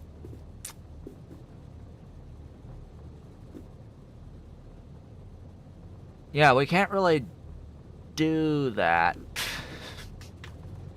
Hold up. That is a lot.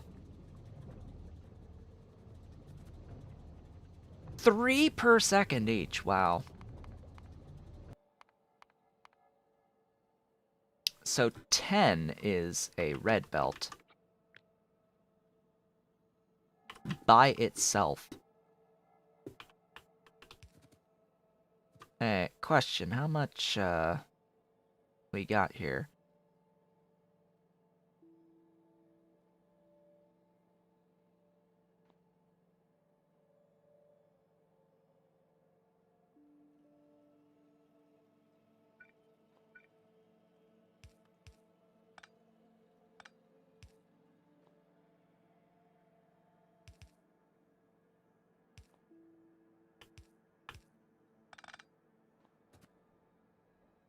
That'll do.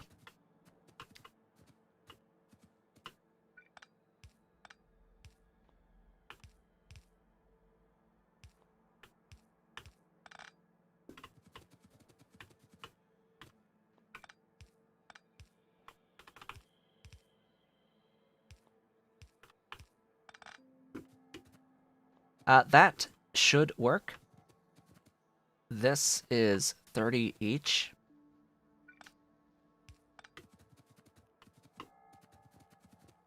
And then these are not. So we can even out the outputs here by using a warehouse. And I will do just that. I will use a warehouse where all of our dudes will come in.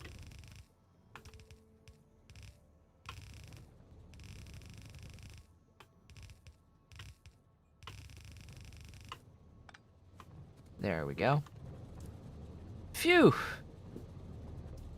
So much blue algae. Beautiful and blue. Interesting, though, that I'm making blue algae before I've even made red. Which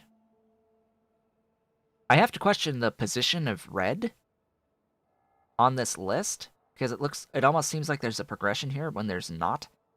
Um, because you need to go into blue before you can get into red, considering ammonia is a blue product. Like you go blue for the ammonia, for then the red, and then also thermal water for the red. Which the thermal water is from a water uh, extractor, actually. I think. I'm pretty sure that the thermal water extractor itself has been changed that you can just place it anywhere. And that's the implementation to get the thermal water. But anyway, so that's that. What are you limited by? Yeah, thought so. there's the actual throughput that we get. Yeah, that's the that's about right. That's the actual throughput off the sulfuric wastewater that we actually have. Yeah, I've mentioned we get a trickle of stuff, right? But hey, we got a great big buffer of the stuff. That's going to be a check mark there. To-do list is not red circuits. No, we are blue science. Which will include crystal catalyst sorting, so I'm really going to just delete that. Alright. 50 and 125. Okay. How are we gonna do that? Precisely.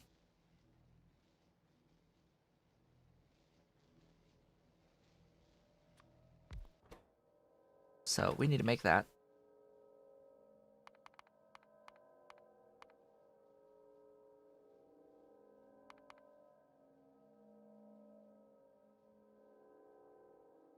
We can do 5 lines of 10.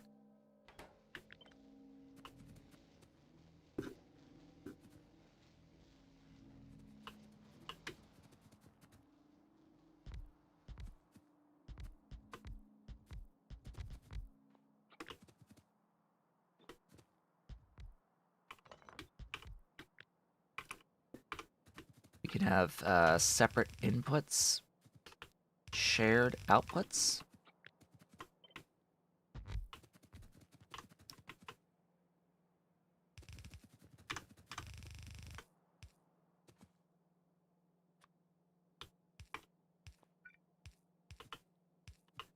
Now, each one is, yeah, fine for using these guys.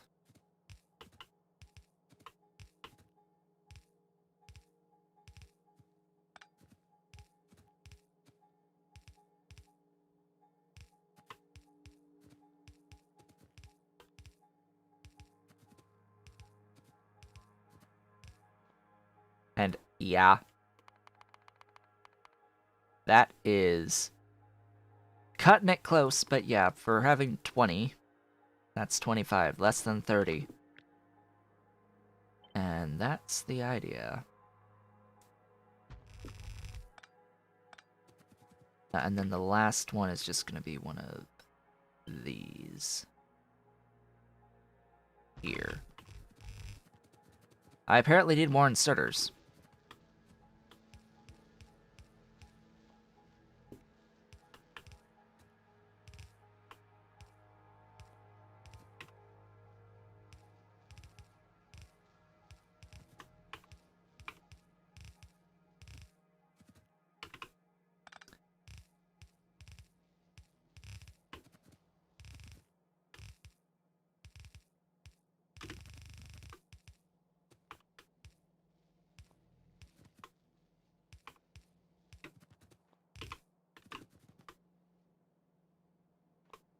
And a similar thing with the chess, though.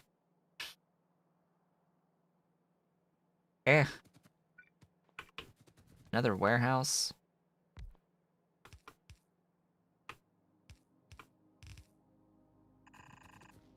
Oh, hey, more belt is required. Let's get all this wired up.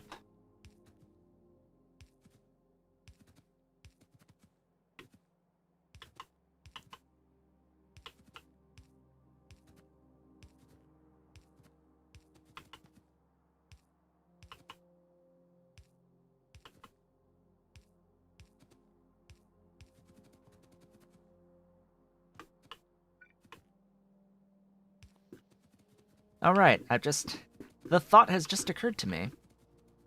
In unrelated news. So I've been reading a book, like an actual book, rather than a light novel these days, because I do read plenty of those. I got an actual book to read the other day. Did you know that the author of the book The Martian has released a new book? His new book is called Project Hail Mary. And it is another space type novel. And I am enjoying it thus far. Not quite as I expected it to be, but it's still interesting, to say the least.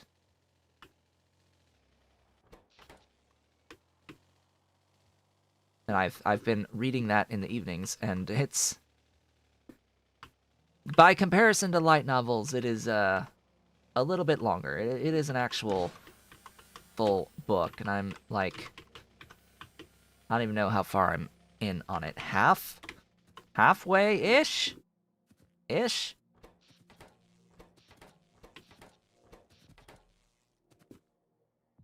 So that's a thing. That is a thing.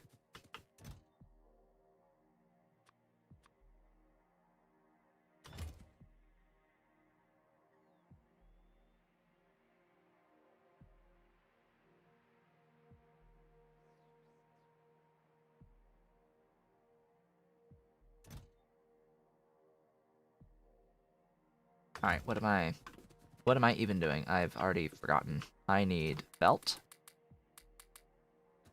And I need inserters. What else do I need exactly? I think I have what I need. Yes? Yes, no, maybe? Yeah, I should. Vehicle? Vehicle. Why did I take you all the way over here?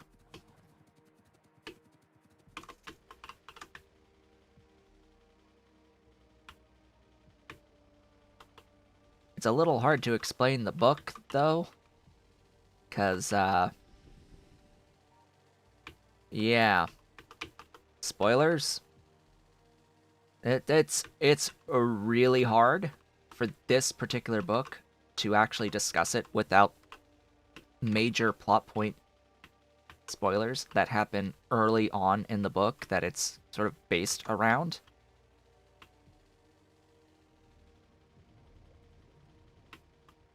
So when you read the synopsis for the book, know that was very hard to come up with a synopsis to fit the book without revealing a lot, shall we say, about it.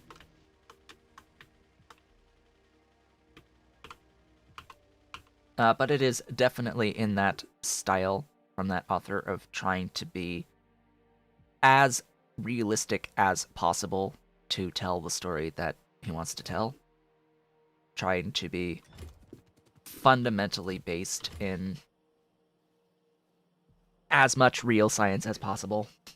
But as we all know, even from like The Martian, there's still some aspects that weren't quite right. Weren't quite accurate because of, you have to tell a story sometimes, and there's some things that you can get away with to tell your story. The disbelief suspension of disbelief thing. There's some things that the audience won't necessarily in the moment realize is something that can't actually happen. Especially when it's veiled in a whole bunch of actual reality.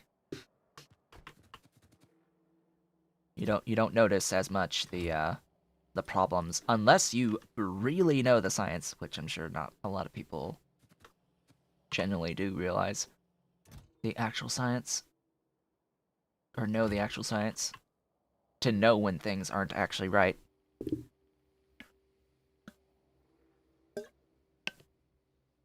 But that's what the internet is for. You can go to the internet and look up what wasn't right and what was in those stories. So, where are we? I have this. Apparently, I completely missed.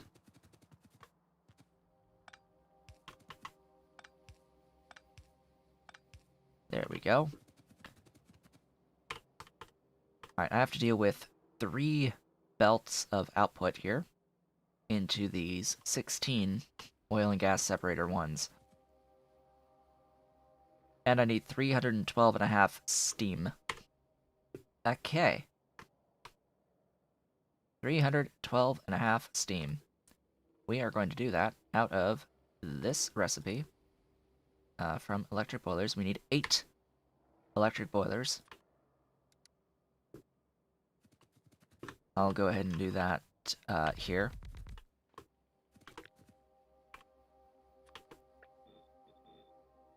It's always the reverse of what I intend it to be.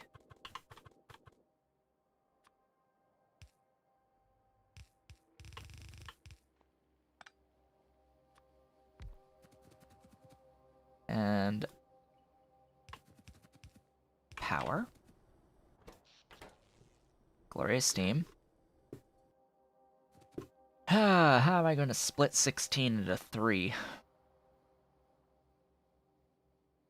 I'm not. I'm going to split it in 4.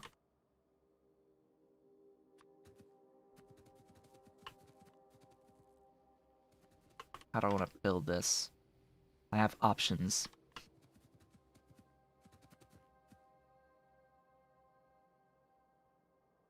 Right, I need 3 outputs, and I need to loop the CO2 back.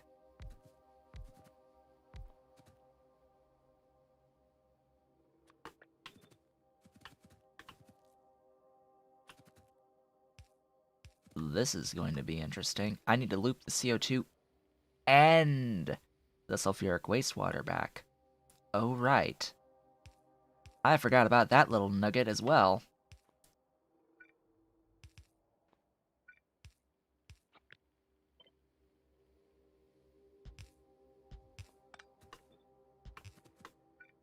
We're doing some loopbacks here. Oh, isn't this gonna be wonderful?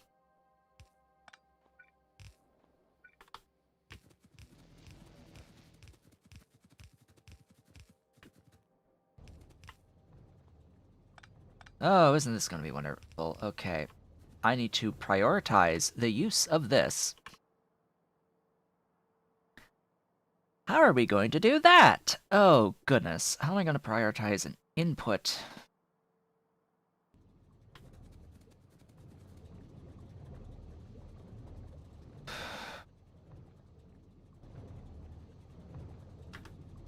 Well, it's that same situation with the top-up valve again, actually. We need the, top-up there.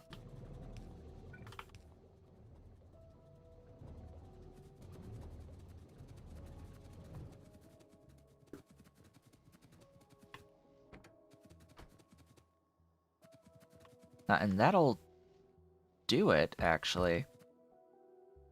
For the exception that I do also need to prioritize this. So in reality, what I need is a top-up valve right there. So that this tops up what this needs. What all this needs. And makes sure that we use this preferentially.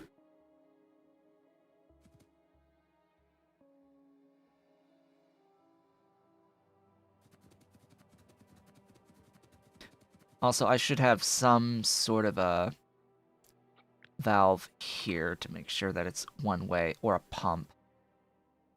So I'm gonna throw down a pump, which I usually keep a pump on my hotbar, but it looks like I'm not doing that right now. Pump, there's a pump.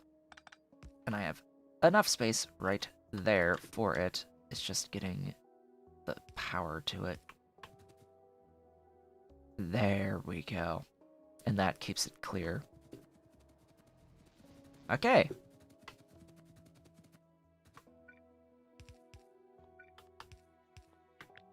And then we have the actual oil, multi-phase oil. And we have the steam. Uh-oh. I need pipe to grounds.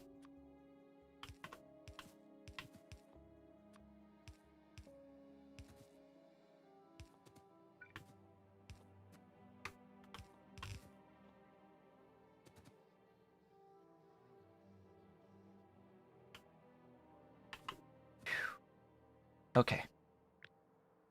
Okay, we can do this.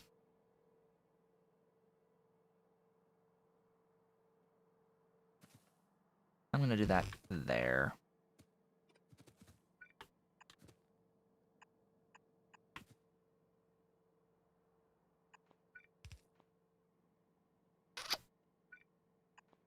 Yep.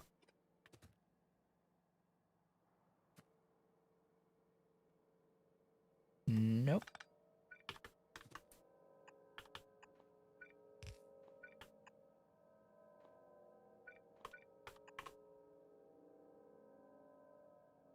There we go. Ah, double it!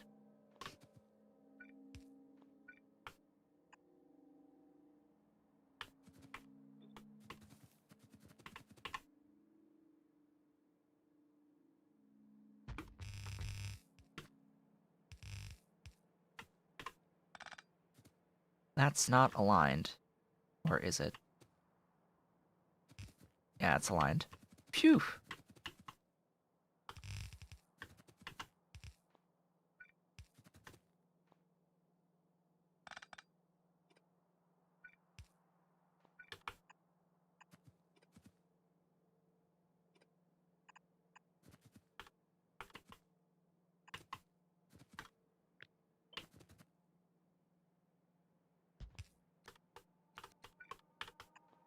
There. Okay. The belt.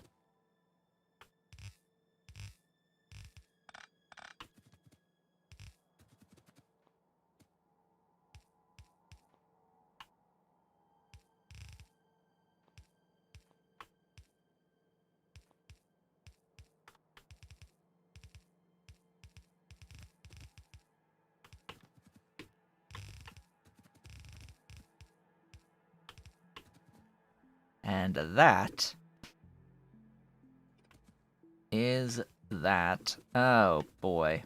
I just have to combine the oil outputs, and that's that. It will be done. Ugh. Okay. Power to the everything. Now to get more pipe. More pipe is required. Off we go.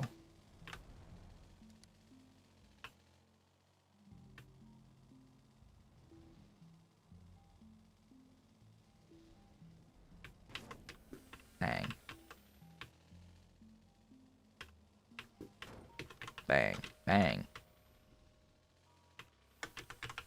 Give me piped ground. And pipe. Regular pipe. Where's my regular pipe? There it is. What else? Think that's it.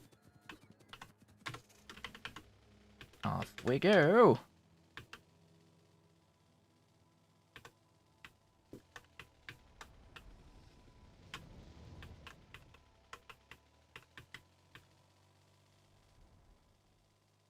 Okay, we're almost done. We are almost done. We have 9 more minutes in the stream for the day. So let's hope we actually finish. That would be great. You know, actually finishing. Oh, right, I didn't hook up the other... or the Steam. Hooking up the Steam would help.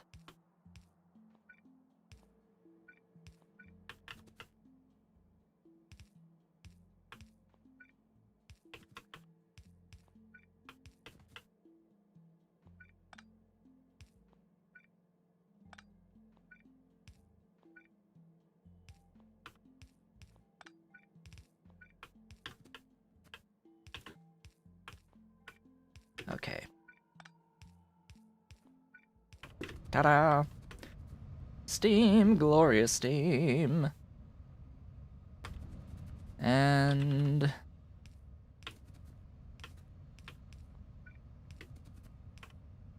the oil. Give me a pump into a thingy.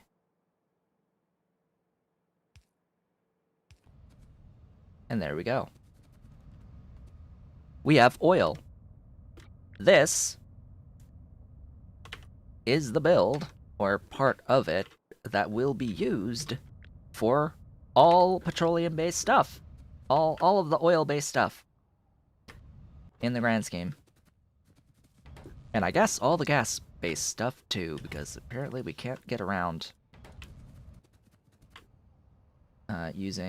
doing the conversion from oil into gas. However, we still need 7 more separators.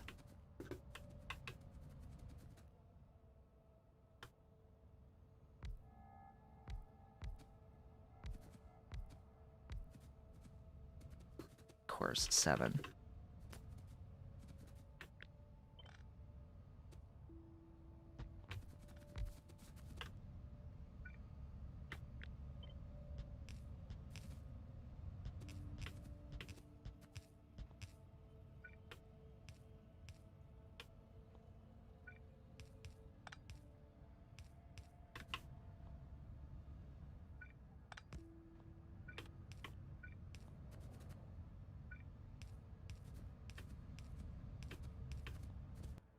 Give me this.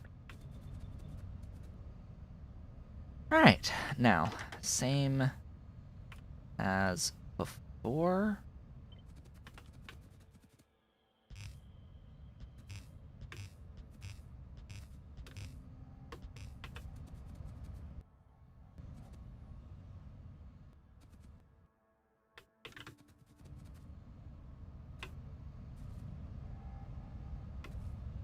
Why do these not have, like, animations?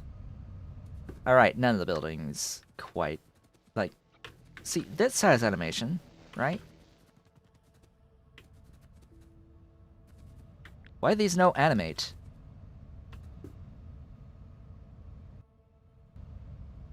Like, shouldn't there be fire and brimstone?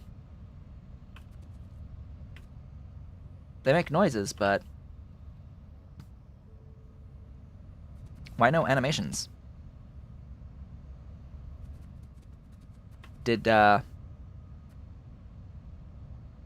artisanal reskins break it, or does it just not have the animations?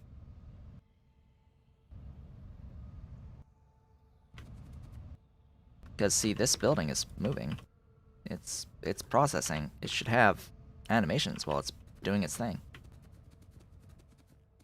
Same with these guys. So the the crude oil must die. The sulfuric wastewater continues to loop back.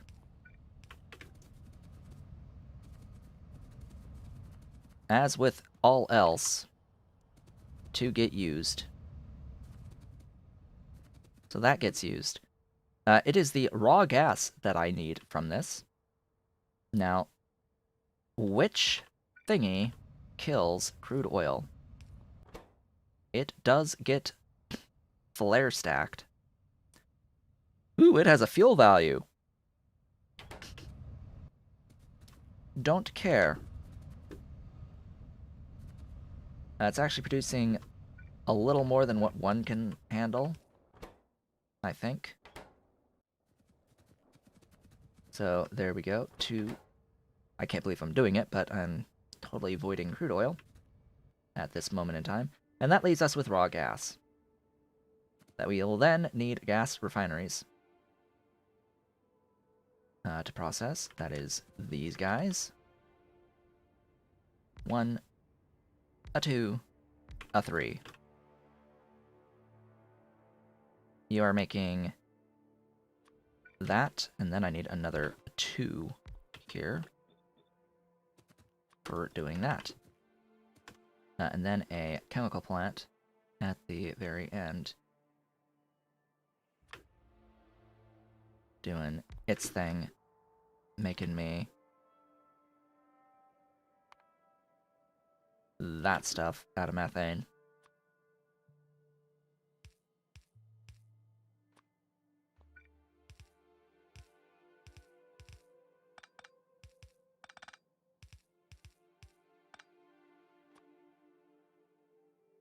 Yes, let's save one whole gap. One whole space. Yeah, sounds about right.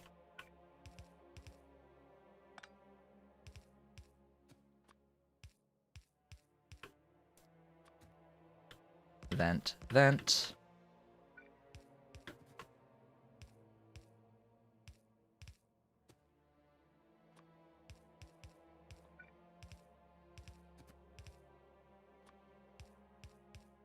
How much acid gas? 12.5. Alright, goodbye.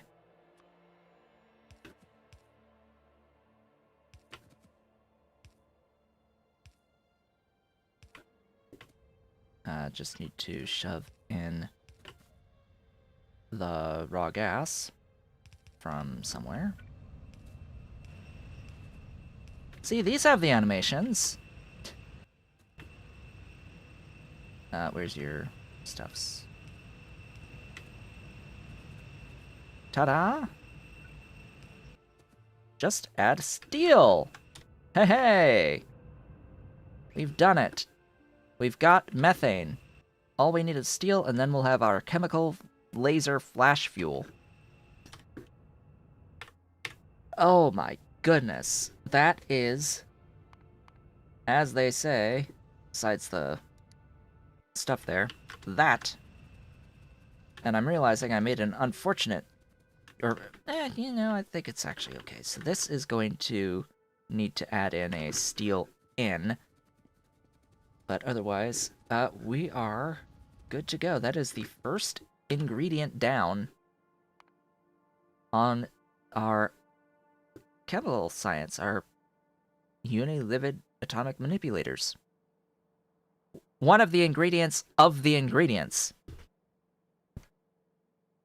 Not even a full ingredient. This is just one piece of the femto laser array. There's still 2 other ones, the foci and the emitter, that we still need. And then we'll have the laser array, which is 1 of 3 for the actual science. But one of these ingredients is using stuff from the previous science. This is basically green science, plus glass and sulfur dioxide. So I can near enough ignore this for the moment.